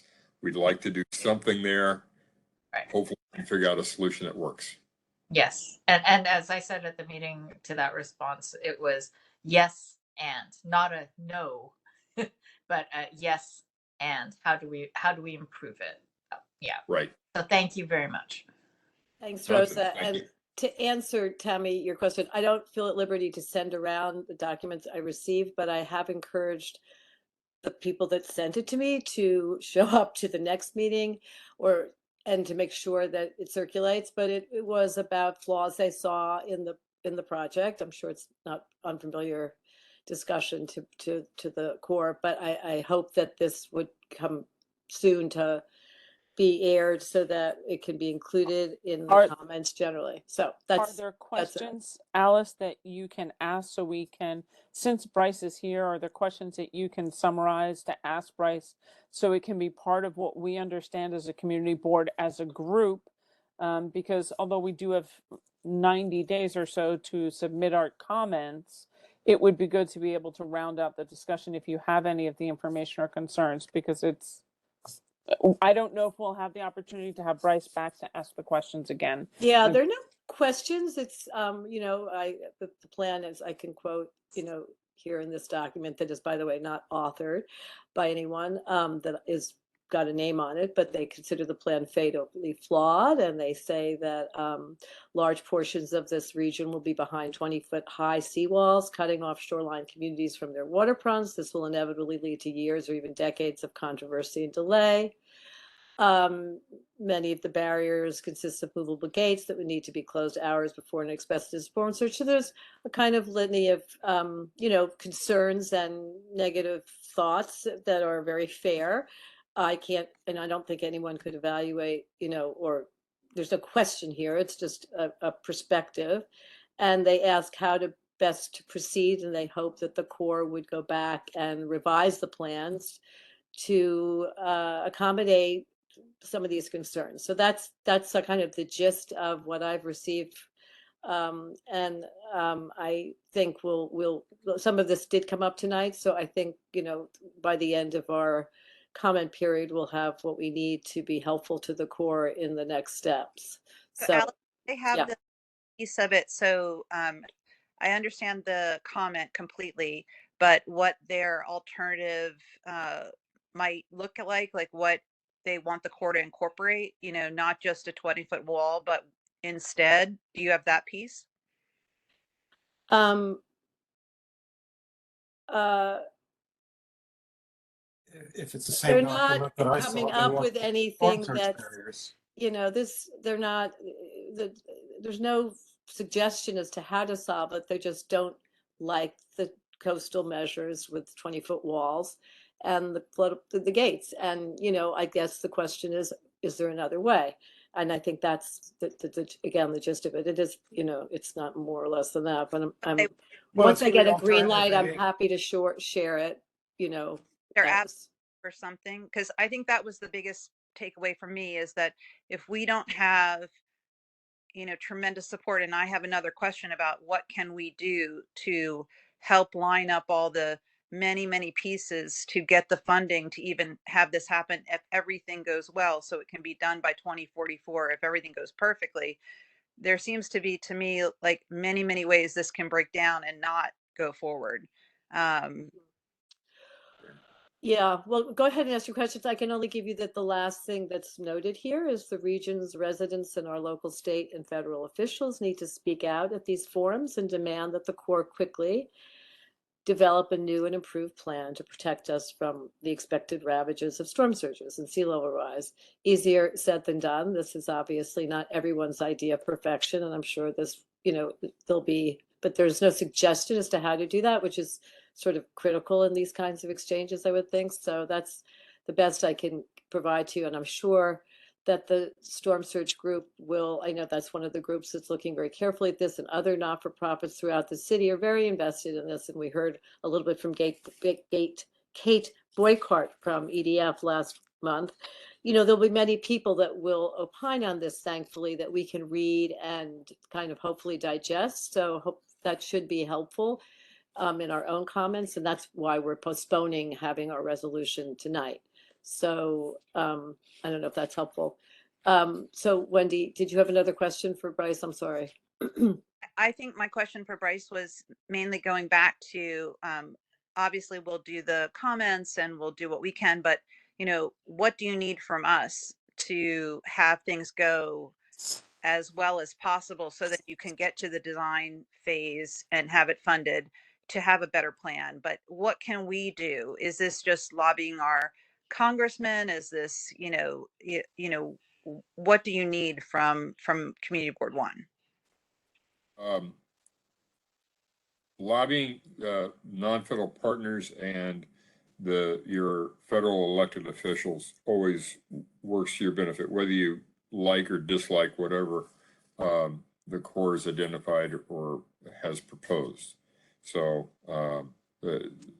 democracies work best, I believe, in my humble opinion, when our elected officials hear from their constituents. So we work based on what authority and what funding we're given in accordance with direction from the administration. So it's not our dictate what gets done and when. We are more than happy to advance whatever we can within our authority and funding. That's kind of our bread and butter. But yeah, let your voices be heard loud and frequently. Okay, I see the same hands up as the last two rounds. I'm going to make this the final round, if that's okay. Go ahead, Jeff.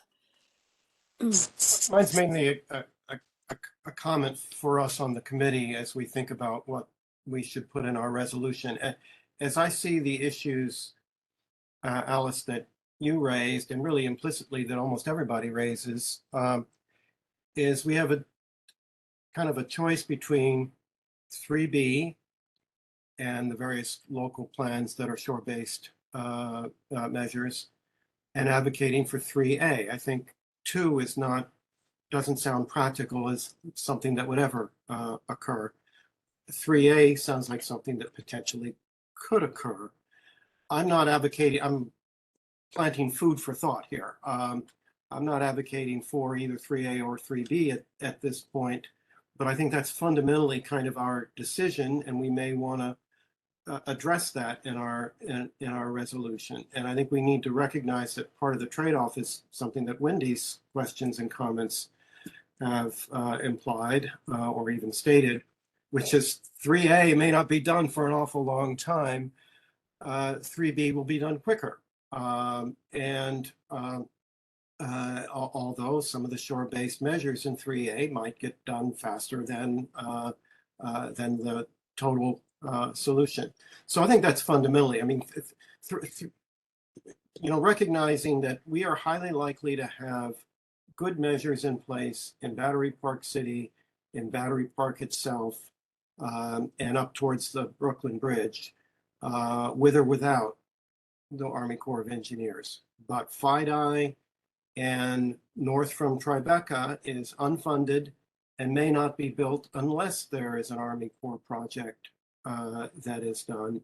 And so I think we need to think about it in those terms. We need those areas, especially FIDI and the seaport, need to be protected as soon as possibly can be. Those, a storm is devastating in those areas. So anyway, that's my food for thought, is we should think about 3A versus 3B, and we can make some constructive comments on both projects, I think. Yeah, that's a great suggestion, Jeff, and I will do my best. And I'd ask everyone on the committee to try to circulate whatever you're reading and seeing on the plans so that we can kind of educate ourselves more during the next month or so.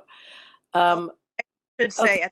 at the last meeting that I attended, and there were many more people that are on this call tonight, the 3B is the one that they're coming out with strongly, given, finances and things like that. So Okay, thanks, Wendy. Yeah, that's helpful.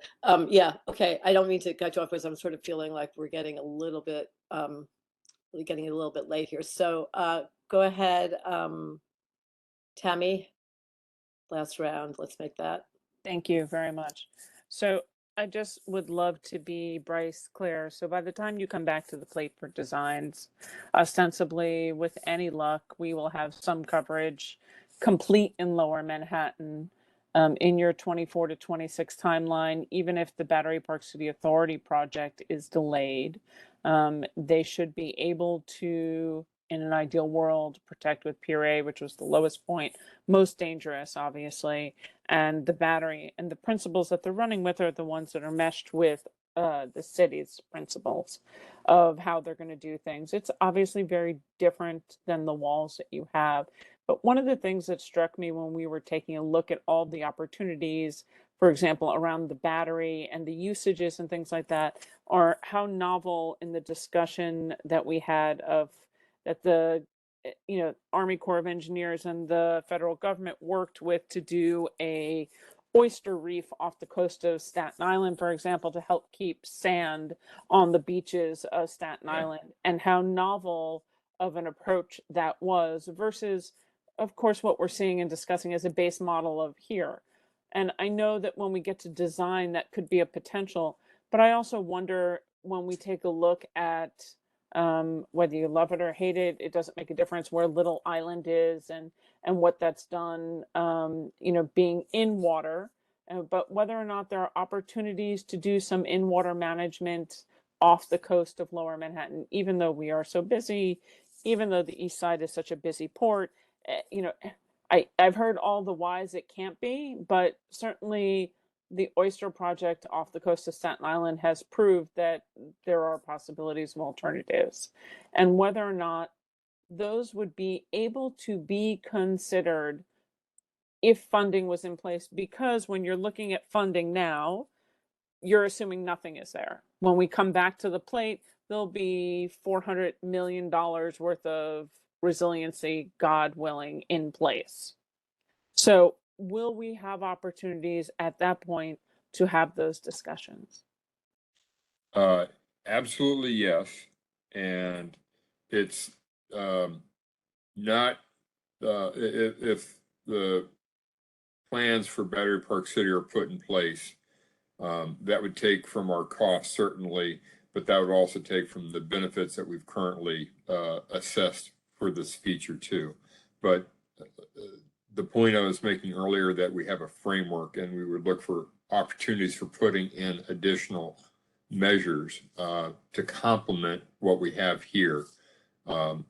If there are ways to do some type of natural and nature-based features along the shoreline with oyster reefs and some type of innovative structural, not structural, but near shore water-based measures to try to attenuate the wave action along the shoreline there, similar to what is being tried in the southern part of Staten Island. Absolutely. We just haven't gotten to that point in the study yet, because those are, I don't want to say,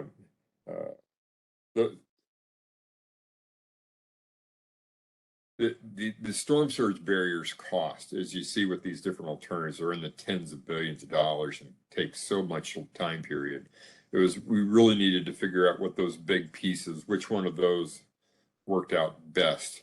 And we think it's alternative 3B, but if the community board 1 thinks alternative 3A is better, that's certainly an understandable viewpoint, given its economics and the different considerations with it. But whatever plan does get advanced forward, we have a lot more details to fill out along the lines of what you just described. If something like that is workable in that area, I don't know. I'm an engineer. It would take a lot of people and a lot of data collection. I don't know how shallow water areas along the west side of Lower Manhattan might be amenable to doing those kind of things. But like I say, we're engineers. We like to look for solutions that can make the plan that we have better. Thanks, Bryce. Carrie, you're going to get the last question. Thank you. I guess this is piggybacks on what Wendy was asking, which is what can we do if we wanted to have 3B, but with floodable park measures in water barrier floodable land. Can we advocate for that? And do we do that with our non-federal partners, or is that a tool that the Army Corps of Engineers has in its toolbox to add? Well, we can certainly add it. It's just a question of if it's more expensive than what we would do just from the base standard of what the federal plan might be. There might be additional costs for it. But if you write those comments to us, the first thing we're going to do after March 7th is copy, try to get us a copy of all the comments we received and provide them to our non-federal partners so they can digest them too. They are very keenly interested to hear from the public as well as we are. So we'll be sharing those with them, and then it's just a question of, all right, don't like the current proposed features or measures that we have along this area. We'd like to have something that's more park-like, that's more at the edge of the water, or maybe back on the other side of the highway, or whatever. That is great comments. We would be very glad to get those comments and to discuss those with our non-federal partners and figure out how best to proceed from there. Thank you. Okay. Thank you. Well, thank you very much. So Bryce, a couple of things. When would we next likely expect to hear from you and at the Corps on sort of the next phase? Is it really that at this point we'll provide comments to you and then it would be sometime thereafter, or? Right now, our current process is we have the comment period March 7th closing. Like I said, we'll share the comments that we've collected and those that we've had internally through the independent external peer review and other agencies. With our non-federal partners, we'll meet with our vertical team and our non-federal partners and kind of figure out a path forward. I assume we'll be making an announcement after then. We've discussed, we haven't formalized this yet, but the goal is to maybe come up with some type of a comment summary document so people understand that we've heard everybody, and this is where we've incorporated comments. These are comments that we will incorporate as the study proceeds. Sometimes some of the comments are so detailed, it's something that we would probably address or incorporate more in the design phase than in the study phase. So there's a kind of a timing on it in terms of when best to incorporate those comments. But the idea is to have some type of a comment and response document be done maybe this summer after that agency decision milestone, so that people kind of get feedback of, oh, the court one did hear your comments, did record them, weren't ignored, were incorporated, based on how we decided it. And the goal is to try to somehow, and our current planning process doesn't allow for this terribly very well right now, and we kind of acknowledge it, to have a better continuous dialogue mechanism. We need to get to a decision point of what plan we need to advance on the study.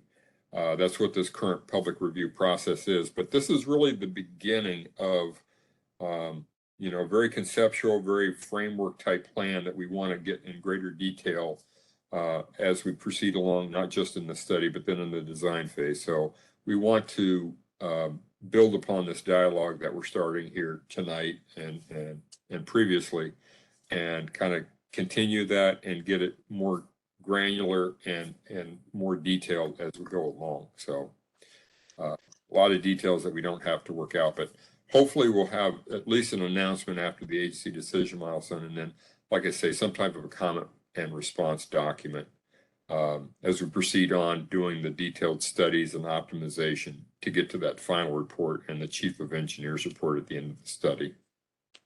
Okay, well, that sounds helpful. Well, first of all, I just want to thank you a lot for your time again to the board in trying to help us assess all this. It's immense, and I'm sure you haven't heard the last of us before we comment. So thank you.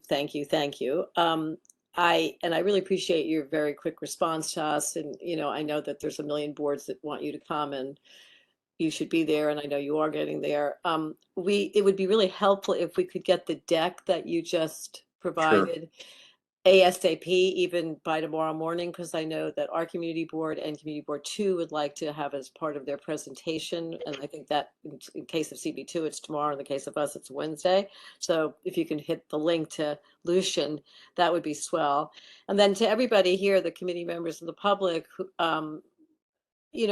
no time like the present, I think, while the ideas are fresh in your mind, to please send your comments to Lucian and happily copy me to make sure that you really get these ideas out. It could be 1 or 2 ideas. Just say, Lucian, I'd like this included. And then we'll come back in January or February and have another, hopefully robust conversation, perhaps with other experts in the room to assist us before I would have gone to those meetings and things and seen more.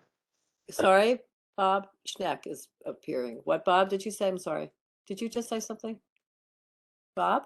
No, I thought I heard Bob say something. Okay. Anyway, so that's the plan of action. I hope that is helpful to everyone. Again, many, many thanks to the Army Corps representatives that are here tonight. And thanks to you all for sticking with us. Okay, we're going to move on to our next agenda item, which is actually quite related, which is the Northwest Battery Park City Resiliency EIS scoping comments. Just to finish up a resolution that has begun very generously by Justine Kucha. Thank you. So moving on to the next. So most of you know that the Battery Park City Committee hosted the presentation on the Northwest Battery Park City EIS scoping document on December 7th. And that meeting really went into great detail. And wow, 4 hours, it was quite extraordinary. And, you tackled a lot of the design issues, which of course are the ones that are so dear to so many of our hearts. So good for you. Although, of course, this particular resolution is only looking at the EIS scoping. So Lucian, thank you very much for sort of tailoring our resolution to reveal that particular concern. And as I mentioned in an email to you all over the weekend, that we obviously would not have enough time to do 4 hours of Battery Park City plus whatever, 2 hours of Army Corps. So, you know, that was great that we could split this up, and Tammy and Lucian are having us, you know, here at EPC being able to opine and add anything that we'd like to the comments that were already made on that draft resolution, which I also circulated. So if there was anything that was missed or that you'd like to have added, it's going to be added sort of like as a bulk amendment, as I best understand it. We'll review it at full board. I know that I had added a few things, and I don't know if Lucian, you want to put that up, or you want me to read it, how you want to handle that. But that's just me. I'm, you know, opening it up to everybody. Obviously, those of you who, and thank you very much for those of you who attended the Battery Park City Committee on the 7th. Obviously, you don't have to repeat what you had already added, but if there were things that that are not there that should be, please speak up, because it would be a good thing to just get that all underway and completed tonight. So I think I see. Okay, well, let's start. Wendy, you've got your hand up. You want to, and Lucian, you'll be taking notes on this to add whatever is Yeah. being said. Okay, thanks. Yeah. Less to do with the resolution, and I just wanted to say, like, first of all, thank you to Justine, who ran a marathon of a meeting, and it was just so well done, and it was a lot, but we covered a lot. So thank you to Justine. Hats off for that. But I learned something new, and that maybe other people on the committee already know, but I have been going to meetings for, you know, I don't know, 5-6 years, whatever it is on this topic, but I didn't realize underneath the platform, especially under the Winter Garden, where the boat basin is, that the platform goes way, way, way far back. I don't know if it goes quite to West Street, but it's evidently quite extensive underneath that whole area. And there is a fish, you know, and you know what, you know, I'm not speaking very well, water life under there. And then also it's very complicated with the tiebacks with the drainage and the combined sewer overflows and all of that piece of it.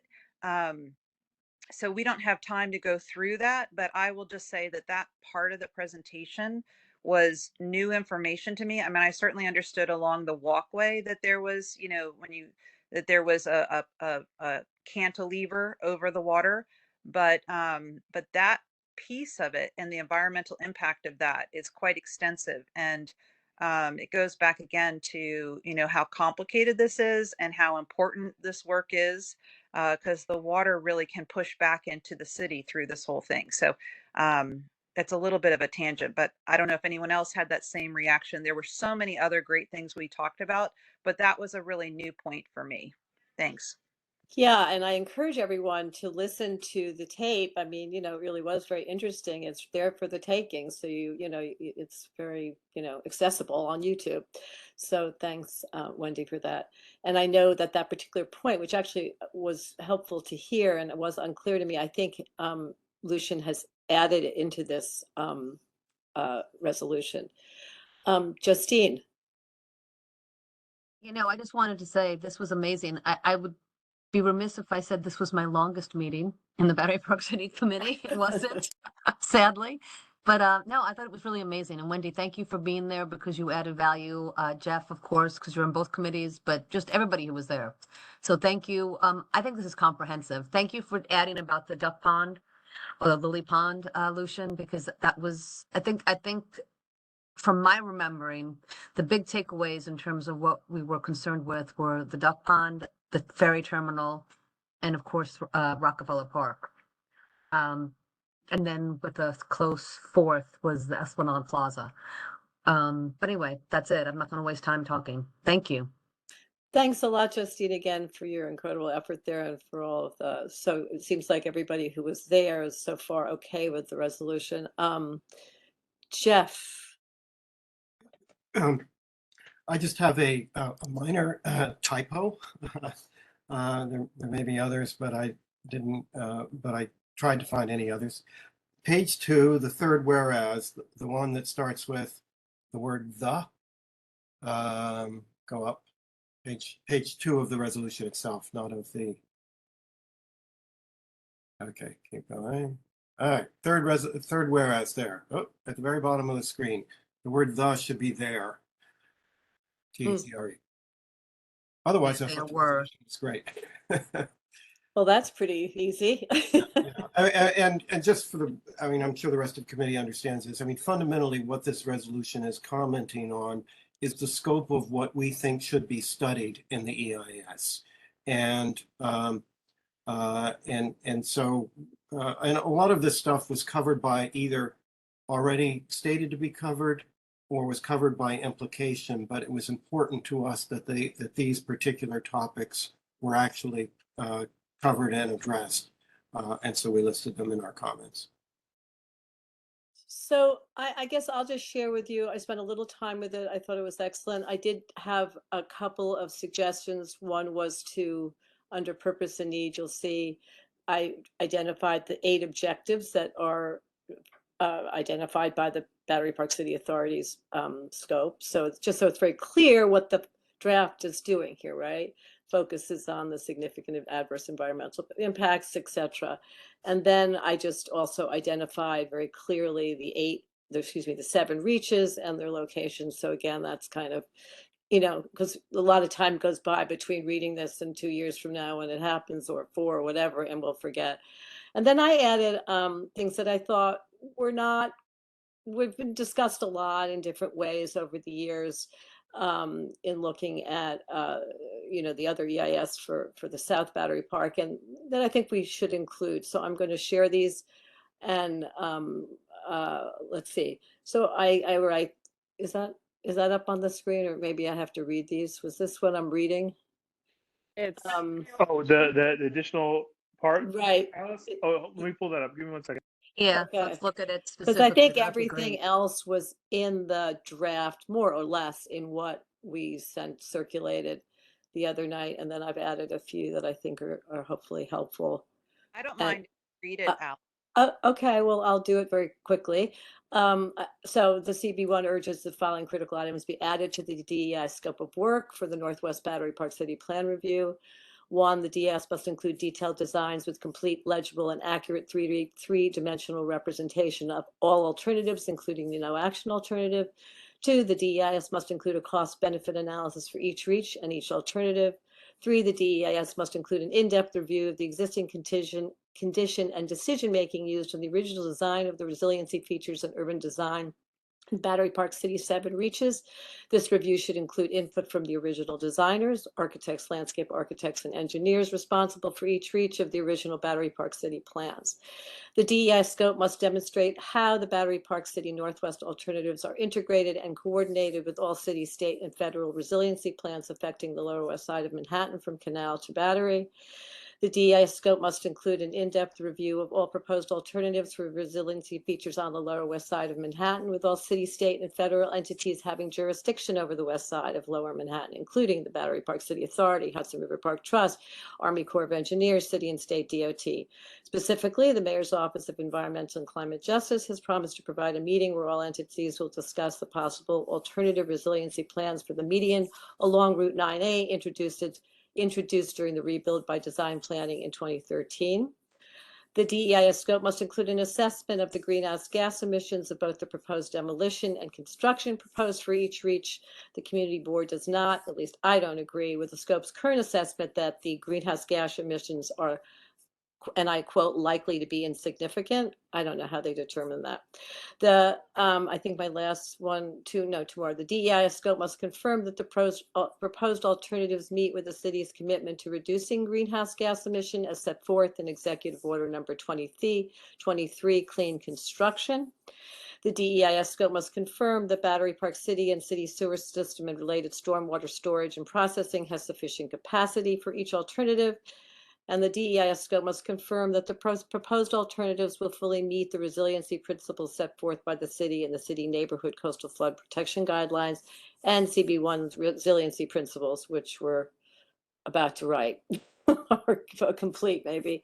So those were just, they're sort of general, but I think it's worthwhile to have a few other things that we are pretty specific about in the scope, so we don't miss anything in the future. So that's my addition. I don't know if other people have things they'd like to add or whatever. I see Tammy, you got your hand So- up.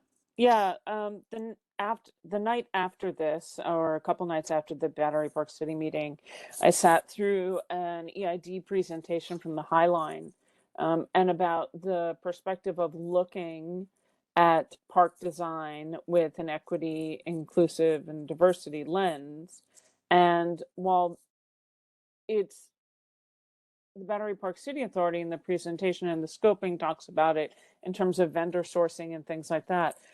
Other than the diversity impacts for fiscal diversity included in the moorings from Reach 1, Reach 2, Reach 2, it goes in both 1 and 2 for the reaches of the moorings. I didn't see that we actually kind of called out enough of concern for impacts and on any of it actually, in terms of how it would financially, it needs to, the entire project, especially as it goes through the residential community and the restaurant community and the active play areas, etc., need to have a lens that looks at financial implications that they put on the building, the condo, you know, more than obviously everything they do will be accessible, physically accessible, but what else are they doing? What parts of the project are they making sure that it was diverse enough? And I didn't actually see a lot of notations of that in this. I can put pen to paper to include specific wording outside of the moorings and the residential impacts. But I think that that's an important consideration we didn't take into account. We didn't take into account in here the scoping of how it works in case of emergency for people to evacuate and accessibility to the water for emergency evacuation. It's not enough to say that, well, people should already be out by the time of a storm. We've already learned through storm, but that doesn't take into account things like 9/11. So are you going to add that? Can you write those up so that we can I get can those write for those up once? with Lucian. Yeah. There is reference to impacts on evacuation I thought as well so, as yeah. impacts on the sailboats in there. Yeah, we talked about that, but not broadly impacts on diversity and inclusion. I would agree with that, but we should build on it. Oh, it's a really good Right. point, Cami.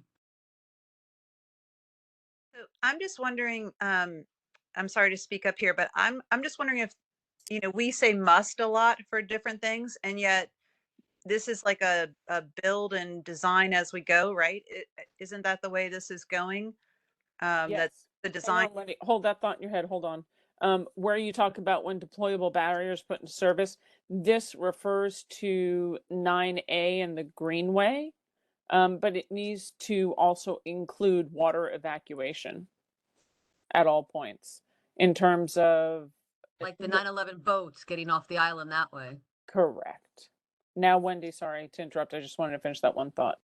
so I think that, Alice, a lot of the things that you've added are certainly lofty and absolutely worthwhile thoughts to have. I just don't know in terms of, I think you're asking, you say must, and then, have a cost benefit analysis, including doing nothing versus doing this. And I'm just wondering, in terms of, I don't know for the EIS if that will be practical, if it's Well, I mean, I think the whole idea of this exercise is to ask us. that, It's to ask that the scoping include things that often are not included or should be included. That's the point of the ask. So right. I but don't, a must, maybe it could be we wish to, or we hope to, or we as well, Should. How about should? yeah, I had should and I took it out. If you want should, I'm not going to argue with you. I think that's fine. If you I like prefer should. Yeah, should is strong. Okay. but not as strong as must. So Yes, well, I mean, I'm some all of them about like- strength, but okay, well, should it is then, I'm fine with that. To some extent, we're imposing free work on others, though, when we want to have the input from the former architects and whatever.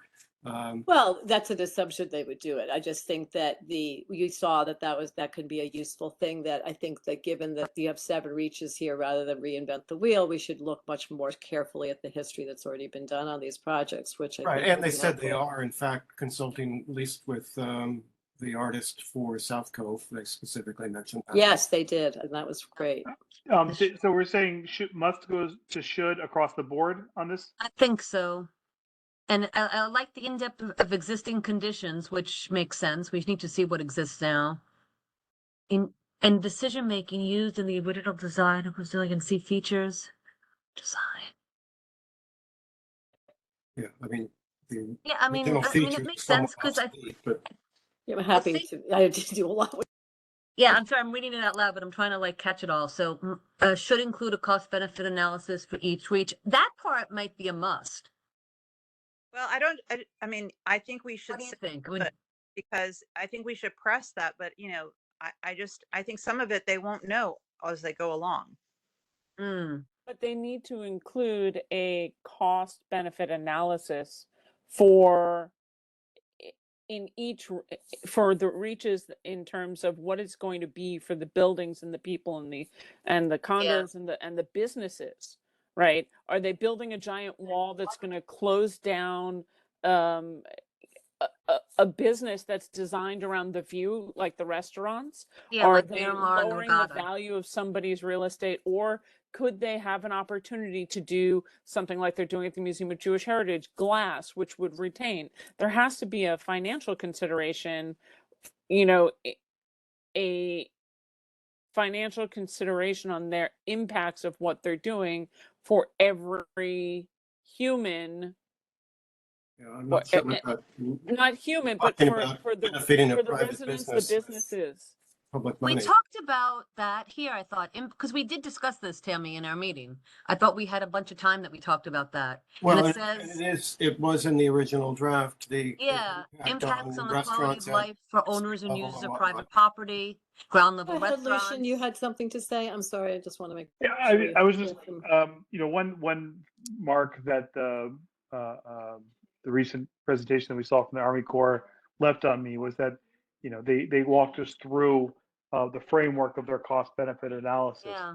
And I think that there's a lot of, every cost benefit analysis really is kind of a custom job. And so if we're going to ask for a cost benefit analysis, we need to be pretty specific as to what's being weighed.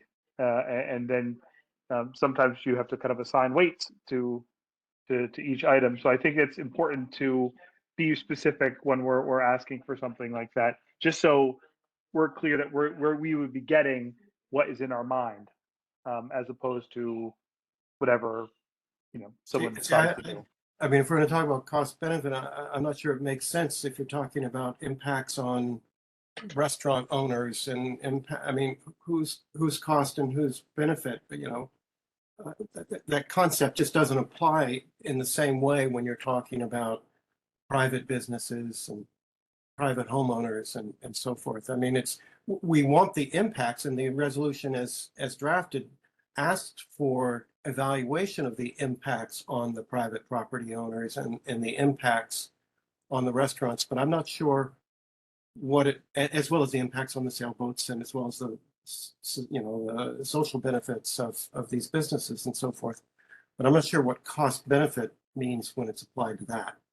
Well, I don't think that means, and Alice, you could correct, I don't think that goes to the diversity and equity part of it. I think it goes to like what they just did in the HAT study, where they said, they had A, B, whatever, 1, 2, 3A, 3B, and they talked about it, and maybe it's length of time to do it, cost of the project. And I mean, that might be reasonable. well, and it's probably going to be included, probably should be included. Yes, okay. Yeah, If that that's what part you mean. makes sense, That makes sense. and but- delay is a time, that's a factor as well. If every time we delay this, that's another risk. It is another risk, exactly. So putting that, so that part of it makes sense. I hear what you're saying, Lucian, and I hear what you're saying, but I like the idea of the cost benefit analysis if it's similar to what the HAT study just gave us, because that was something you could look at. And they did present three options to begin with, the Battery Park City Authority, and then then in the last iteration of it, it was just really, they pared it down to one. Is it worthwhile asking the authority what Yeah, sorts of cost benefit analysis are kind of baked into the EIS that we should expect? yeah, they're on the, are they, I mean, Alice, it's your meeting. Are they on a call? Can we ask them now? I don't know, but I mean, a cost benefit analysis is, exactly what it says. It's a way to compare the costs and benefits of some sort of intervention that you're looking at. So I can't imagine why this wouldn't generally be part of the review. And I think it is, but I wouldn't know why we wouldn't call it out, but But it maybe I'm missing something. Talk- Anyway, as far as the attendees, I mean, I would, Nick is on the, And is Nick in is, the and so is attendee Catherine list. McVeigh. She's a board member. I don't see her here anymore. She was, but she's not showing up on this list. But I would just say, it would be, Add it. we can unless you always have take some it out. sort of, specific real problems or you want to get rid of something. I mean, let's just not, we don't want to necessarily parse over every single word unless we really need to. I think, I don't know. I mean, I would That just part look at is the non-controversial. gist of the things. And if you don't think the gist of it is any good, because we still have another, round of this at the full board, but I just mean, I think if we replace a lot of these musts with should, that solves lots of problems. Even I mean, an EIS usually does include a cost benefit discussion of some sort. That's they're evaluating one option versus at least the no build option. Right. And usually an additional option as well.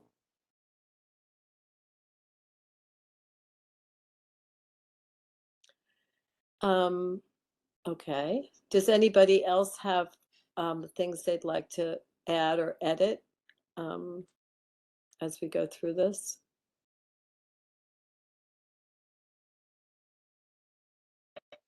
Great work for both committees. It's really huge project, and thank you to Alice and to Wendy and to Jeff and to Justine and to Lucian, whose hand is still up.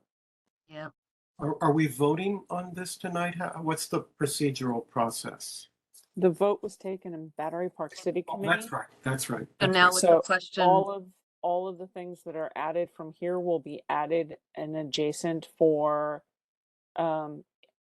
Lucian, you need to correct me. I don't know if we can vote on an addendum or a separate resolution and then present them together. what about I- just I a think- friendly amendment? Well, I think it'd just be easiest if this was presented as a motion to amend and then there'd be a vote, and that way it's very clean, and because none of these things were discussed or Mhm. contemplated, and so I think that would be really pushing the boundaries of what a friendly amendment could do. So I think just motion to amend with the understanding that this, Justine would say that this is absolutely something that I believe should be part of an amendment. And Then I think you're going to need to send that out. That Yes. says the EPC committee has made a motion to amend with the following, please review before the board. yeah, I think that makes a lot of sense. That does make sense. Lucian, how would you fit it in? Would you break it into the reaches? Or would you, Well, this would, put I at the think beginning? that this would Well, yeah. probably be a series of therefore be resolves, or packaged some way into therefores, because these are, these are, specific asks? Okay, yeah. that makes sense. Alice, Okay. is that what you were? Yeah, you had in mind? whatever, it was a little hard to figure out exactly how this was organized, so I just put it sort of as a separate, I put purpose and need with the 8 objectives. That was easy. And then this sort That of was good. Yeah, that urging totally is fine. of what items should be added. It could go in the therefore be it resolves, or Yeah, we can talk Yeah, about it a little bit, yeah. Justine. I think I think the leadership of both committees Yeah. I'll try to create some options. You can decide either way. Take a look and Um, see. yeah. Yeah, just so it's clear for the committee, because there's only four of us. We've got Sarah, we've got Bob, we've got me, we've got Jeff. There's only four of us from my committee here. Oh, and Tammy, I know you count certainly, but And I think Um, Richard Corman had attended your meeting too, as I recall, right? Wendy, Wendy Richard. did. Yeah, Wendy Yeah, was there and too. Richard was there too, yeah. Okay, was anybody And else, Richard, actually, yeah. I guess while we're all here, did anybody else go? And Bob Schneck was there. And Bob, wasn't yeah, he? Bob's on my committee So too. quite a So few people. That was really great. So that's yeah, great. no, it was I really see that great. Nick has his hand up. Oh, thank you, Jeff. Nick. Hi, Nick. Go ahead, Nick, talk. You're Hi, on mute. sorry. Can you hear me? Yep. How are you? Good. How are you? Thanks, everyone. Good. Happy Hanukkah to those who celebrate. Yes, that's right. Oh my goodness, I forgot. Right. I know we're going to discuss it, and there'll probably be some language that circulates, but without having it in front of me, just Alice, the one thing that jumped out at me was kind of wanting to see detailed designs, and I don't know, I don't want to set the expectation that detailed designs are going to be available in this portion of the project in the draft EIS portion. But whatever, I guess we see the language, we can kind of let you know of any flags that rise. Ultimately, you guys can pass what you want. I just want to make sure the expectations are set appropriately about what we're going to have at this point and what we won't. Fair, and I think that just as a board going to say what we'd like to see, as we always do, and Yep. somewhere the twain meets. Okay. That's great. That sounds great, Nick. Thank Thank you. very much. All right, so I think we can mosey on from this. What do you think, Justine? You're good with this? I'm good with it. Yep. So it sounds like we're going to have a motion that Lucian will draft up what Tammy added plus the changes we discussed, and that will get circulated to the draft that you've already written in the former, the Battery Park City Committee. Yep. And that'll happen at the board meeting. Does that sound Yeah, right? Okay, that great. makes sense. So we just vote on it there, and then we do the whole vote. Yep. Great. Well, great teamwork. No, thank you. So the last thing on our agenda, which would be great if we could do this because it's 8:25. I think we do this pretty quickly. On this, you might recall a month before last, we reviewed the principles, that we wanted to lay out to have a document for when we're all gone, for future generations to review. What are the principles that we're trying to meet? I mean, it comes up all the time. It's like, what is the Army Corps? What is it that they're trying to do? And it's probably really handy to have something. So I think it'd be great to get this sooner than later. And we looked at the Neighborhood Coastal Flood Protection Project Planning Guidance. Not a great name, but whatever. That was done only a year ago. And we all agreed that seemed pretty swell in covering what we needed. And then there were suggestions of tailoring this a little bit more to our particular district. So this is like as rough a draft as you could have, but I put in, what the document is, and then which agencies wrote the document, and then I summarized the 3 goal and 16 principles that we've adopted from this document, which is all just verbatim from the document. And then at the part that sort of takes our input and needs to be a little bit more coherent, I would say, is the part after Principle 16, which was minimizing operations and maintenance needs. And, this will have a link to the actual document, of course. But then we talk about, well, what does community board want in addition? So community board one cites the following additional principles that concerns our district as follows. And these were ones that I had gotten from that meeting and that were spoken about. So, they're pretty rough, but that's where we ended. So this is an opportunity to add some, to edit, to whatever. Can you scroll down again? Yeah, scroll down again. Don't move it so much because we could read the whole thing fit. Yeah, I was There you gonna go. Three's say, right there. Thank you. because one of the things that, I mean, we all agree that, I think it says with minimal impact and disruption to existing community urbanscapes, vistas, and parks whenever possible. And yet, on the other hand, we have the Army Corps' assessment of what's coming. So Yep. they don't mesh. I mean, it's one of those things that those are two completely conflicting things. Like I know that we can meld the two, but they don't. I mean, that's the rub right there, right? That this is everything. Well, sorry, I'm not sure I'm following, but I think that Minimal impact. I mean, what we're trying to do here is lay out principles. And of course, these things can be massaged over time, but that we have a document that lays out what it is that we are evaluating as principles for our community when we look at the new coastal resiliency plans. And this sounds. I that's read what it is. don't do most of the stuff that's being proposed. That's what I read when I'm reading all this. It's like, don't do anything because it's going to increase, it's going to disrupt the view. It's going to disrupt the park. It's going to disrupt the vistas. I mean, I'm looking through the whole thing and I'm with you. As you know, Yes, but if you're asking, you're looking at 3 proposals and then you have a guideline that identifies that you're looking for one that has the minimal impact and disruption, you know, that may be the way you're going to evaluate it. You know, I don't know. Otherwise, you have nothing to evaluate. Get comfortable with this because I don't see how doing this protects my imaginary great grandchildren. I just don't. I mean, all right. Well, everyone's entitled to their opinion, so that's that. Okay, I see Jeff Galloway's hand is up. Yeah, I agree with Wendy's point there, but I'm not quite sure how to fix it. I'll put that aside a moment. The next one, I think, doesn't make engineering sense, or at least as I understand what is, because I've heard this a lot, and it really doesn't make engineering, that we should protect pinch points first. That makes no sense. If what you mean is fill in a low-lying area while ignoring the rest, that doesn't solve anything. That just makes a new pinch point. It just doesn't make any sense at all to focus on pinch points unless you're just doing a stopgap measure and you're not intending to do, you know, real protection. But if you got rid of the IE pinch points, I agree with that bullet point prior to. Okay, I appreciate what you're saying. I think this came up, of course, when we looked at Pier A. That was a critical that's problem. what I was thinking of. Is that right. So I'm all for getting rid of pinch points. I don't know. I guess Lucian, you're on that screen. But back to the Wendy's point, the issue for me, it's all of this is a balance. Everything we do for resiliency is a balance, and I don't mind indicating that we give high priority to certain things.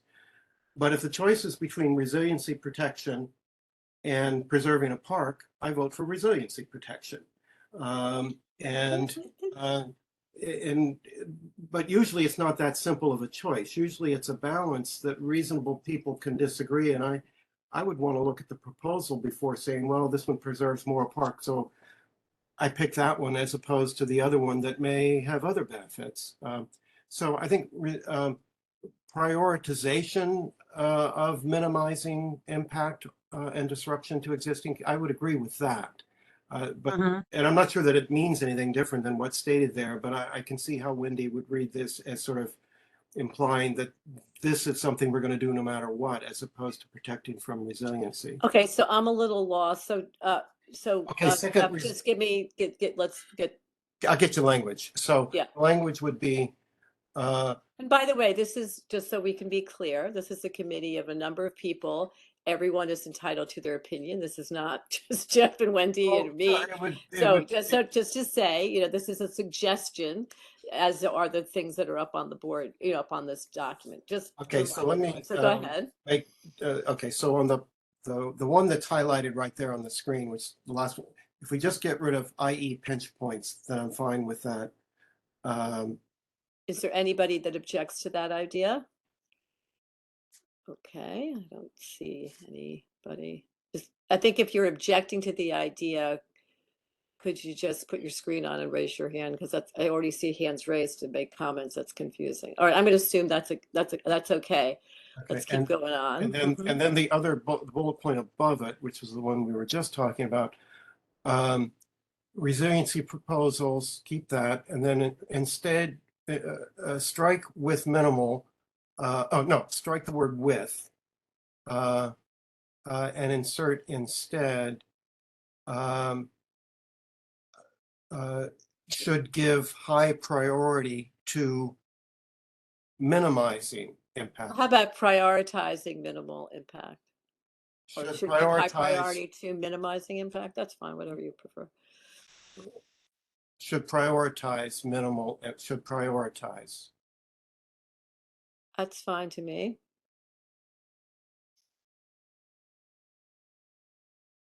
But get rid of them wherever possible, because that's the kind of the absolutist. So prioritize minimal impact and disruption to existing communityscapes, vistas, and parks. I mean, I think that's a worthy goal. If we can do it with minimal impact, that would be great. Okay, great. I agree with you. All right. Okay, you good, Jeff? I'm good, or at least yeah. that's as far as I've read. Yeah, no. Okay, this is really helpful. Tammy. So I was looking at the very first one, and part of the problems that we have with resiliency, sometimes, not all the time, is preservation is not possible. Sometimes it is possible, sometimes it is not. So I'd like to take a look and change that to, you can't always guarantee that you can preserve it. We always have stood for increasing open green space without a doubt. But if you look, for example, on what's happening on the east side, some of the green spaces will be modified and changed in a way that is beneficial. It's an open space, not necessarily green. So that's my other comment is open and green, open green space, two separate things. What about optimizing? I like the word optimizing, because I don't think you can always preserve. I think sometimes you lose to Okay, so are we good with optimizing and increasing instead of preserving? Open space and open green space, because if it's an opportunity to have open space but it's not necessarily green, I don't want to lose that. And much of what we've seen on the east side happens to be less green, more just simply open. Tammy, just a wording question. Would it still fit, or would it still suit your point to say increasing public space and open green space for the community? Yes. Okay. Yes. Thank you. Question. As long as that public space solution is not a larger Open. restaurant or an event space. Yeah. Public space meaning. Well, the restaurant's not public space. Non-commercial. Non-commercial public non-commercial, space. yeah. Yes. That's kind of the last bullet point too. The pre is a slightly different thought. Active open public green spaces. Yeah. Question. Do we Hold need... on, can I finish? Oh Just yeah, sorry. The other thing, Alice, is I really wanted to make sure that along in here, we are really focused on more passive versus active solutions. Listening to essential workers and listening to, if you think back to what I would hate to see is the necessity for another memorial, because in case of emergency, we've lost people that have had to go back because we've built things that were too labor intensive. And an opportunity also, that's one, to make sure that we are asking for more passive versus active solutions. And then the opportunity to ensure that as technology changes, that we review. Resiliency isn't a one and done.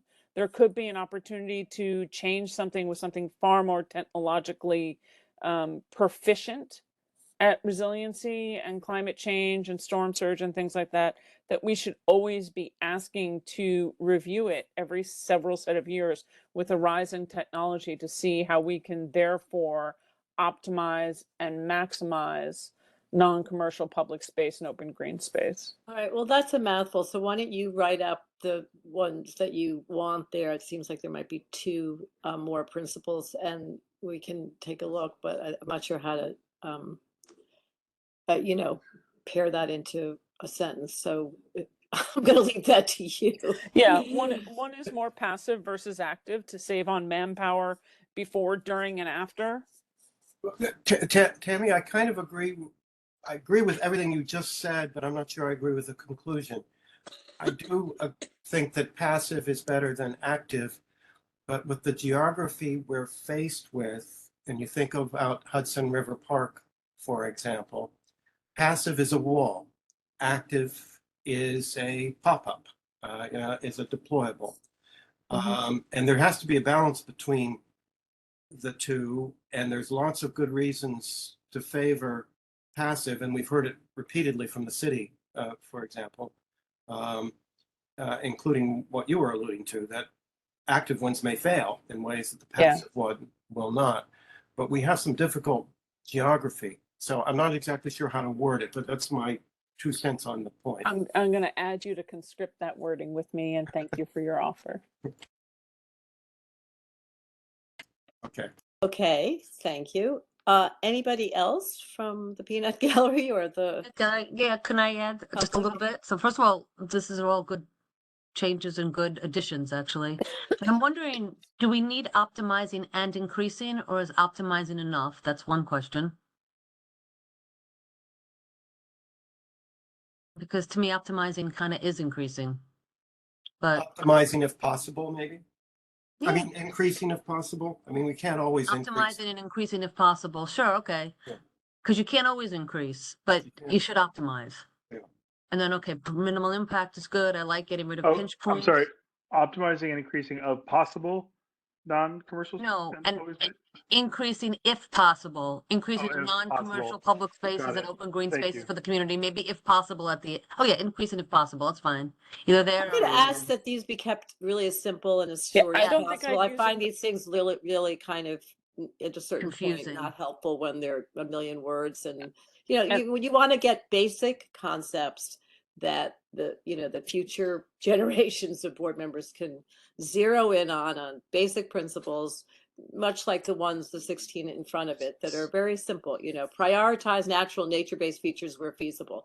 That's guiding principle 14. Well, we're repeating it, but Okay. let's keep it simple, gang. Okay, as best we let's can. go back to the bottom so I could read the. But Justine, I think to Alice's point, if possible, is really dangerous to add in there. That's All not right, a principle that says we're wishy-washy about it, and I agree with Alice. Okay. But one of the things that I just want to bring up, and I understand why we're Base resiliency. Okay, sorry. but attending the presentation down at the HAT study down at the Indian Museum, American Indian Museum the other day, I think I was struck by the idea that their mandate is to construct. Their mandate is not, to come up with a nature-based solution. So the North Tribeca project, which can only be built by the Army Corps of Engineers, I'm afraid if we put something like this together and we say we don't want something that's actually construction, that the answer, because of all of the caveats that they said multiple times, that we just won't get anything. So I just want to, I think that they're looking for ways to knock out neighborhoods and knock out communities that don't want something and give the money to somebody else. So I just want to put that out there again, that I think we should be gung-ho about getting the money and then work on the design once the money's approved. But if we when you read through the principles and maybe spend a little time with it, Wendy, you'll see that that the second goal of the city that we're adopting is to increase resiliency. So that's a given. And then within that, we asked, again, guiding principle 14 is to prioritize natural nature-based features where feasible. So I don't think there's any threat here of us not. I mean, this makes very clear that that's a goal, is to increase resiliency. So I think that point is already here and well stated by the city and by our adoption of that city goal. So that's my take on that. And I think I'm going to ask Rosa Chang to to chime in now, a couple of new voices, if that's okay. Rosa? Thank you. I just wanted to share with everyone that in my comment to them regarding regarding making sure that it's actually livable, the result is actually something that is livable for the community. His response was, I completely understand that perspective, but he also was saying, look, the money that we have that is for this is literally just to do what we need to do, which is protect from storm surge. It is not to make it livable. It is not to make it a nice park. It is, we will try the best that we can because we understand and we empathize, but that's not what the the $52.7 billion is for. So just wanted to share that given this conversation.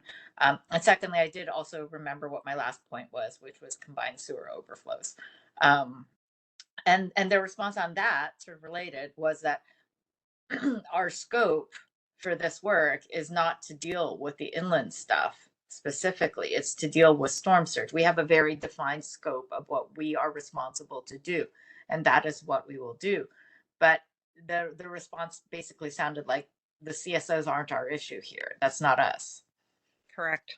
So just wanted to share that. But I am, like I said when he was here, I am strongly on the point of yes and, which is that, I mean, worst comes to worst, we need to be protected, right? Like, I mean, human life and safety, and like your home not being like unlivable for a year out after a flood.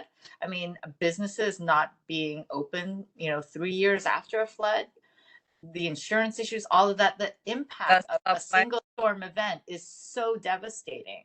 And I think we're frankly playing Russian roulette. I mean, that we're 10 years out from Sandy and have what I think of as not very much protection. And that we're still arguing about getting protection when it takes years to build it is terrifying. And so we've had 10 years and we still don't, I feel like we don't have protection. I know that, people may disagree on that point, but it doesn't feel like we are protected, frankly. And we took 10 years to this point. So Rosa, are you offering up, and those are really good points, a little bit onto the first agenda item. Do you have any principles that you want to add or edit from this group? Is that what you're suggesting? I'm not quite sure what your point is vis-a-vis the principles part of No, I actually think that the principles are really good, but I guess I just want to communicate that I don't think that the Army Corps scope is going to be sufficient for all the work that we need, but that we should be, agreeing with Wendy that we must attack this with urgency. I feel enormous urgency. So Lucian, let's add that to, consideration of in our comments on the resolution. That seems to be what this is going towards, if that's okay, right? I think that's where you're going, Rosa, right? Okay, that's great. Thanks. Thank you. That's great. Carrie. I was just going to maybe take a different tack, which is that the Army Corps of Engineers isn't going to change based on these principles. This is maybe what helps them understand if we were to argue in favor of 3A versus 3B. If they read these principles and see that we put a high, we prioritize open space and water-based features and all of those things, then it helps them understand why we would advocate for one alternative over the other. So I don't think that putting this together will slow down or really have any effect on that. It just may give them some insight on why we might, take a particular view on the alternatives. I agree 100% actually with you on that one. I think everybody's, is there anybody that hasn't gone, or Jeff, is your hand up again? Yeah, it is. And I was just looking at the original principles. I don't have the rest of the thing here, but I'm looking at the table of contents of the principles document. And a lot of these additional points are actually already included in the original principles. And so I'm just throwing out, I mean, I agree. It was, I took the ones that were mentioned and I kind of put them at the end, but I hadn't spent the time to parse out precisely that. So I think that's not a bad exercise. And although some of them may be a little bit more specific than at least the table of content description of the principle, but I bet you if I went into the book, the detail probably is in line with this. The only one that I didn't really see, well, and maybe even this one is in there. Consult, engage, communicate, and partnership with the public. Well, I think all of this is good and bad. I think these are all consistent with what's already in the principles, which is good. Bad is I wonder whether we need to say them in addition to what's there before. But maybe it's worth a little effort to look at it and draw out what's not covered already and add them as opposed to, I don't know. It's a good point. You need, in other words, to fold them into the, yeah. no, I'm not sure. You I'm mean not sure fold we them have into time to do it tonight, but No, I don't think so.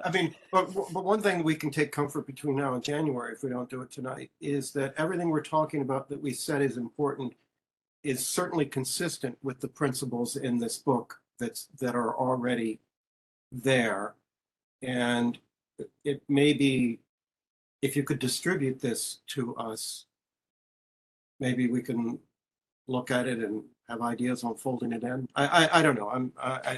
I'm just Absolutely. what we're adding if it in fact is already consistent with what's in the general. Yeah, I think it's a great idea. So Lucian, if you don't mind just taking what is the final document that we have thus far and doing just that and sending it around so that in January, it shouldn't take long to do this. And whoever wants to participate in this exercise, and I'm assuming that's going to be you, Jeff, and me, and a few others I see with the hands up.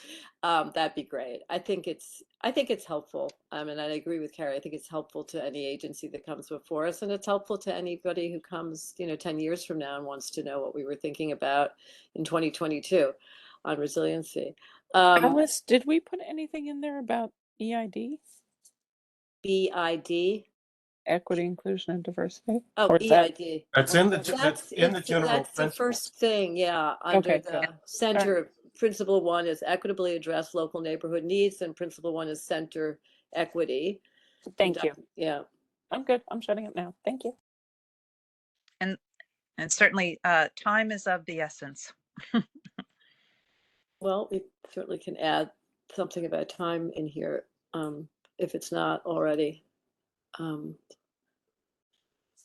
Sure.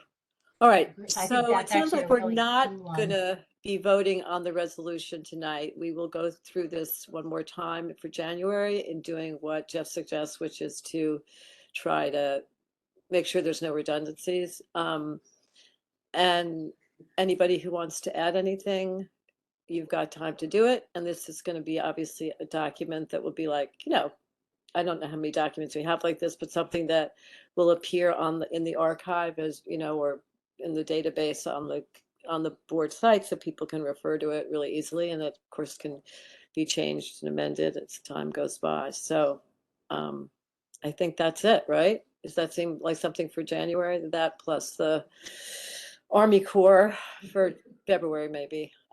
So I think that's it for the evening's entertainment, everybody, besides happy Hanukkah and holiday greetings in advance, or the case of Hanukkah tonight.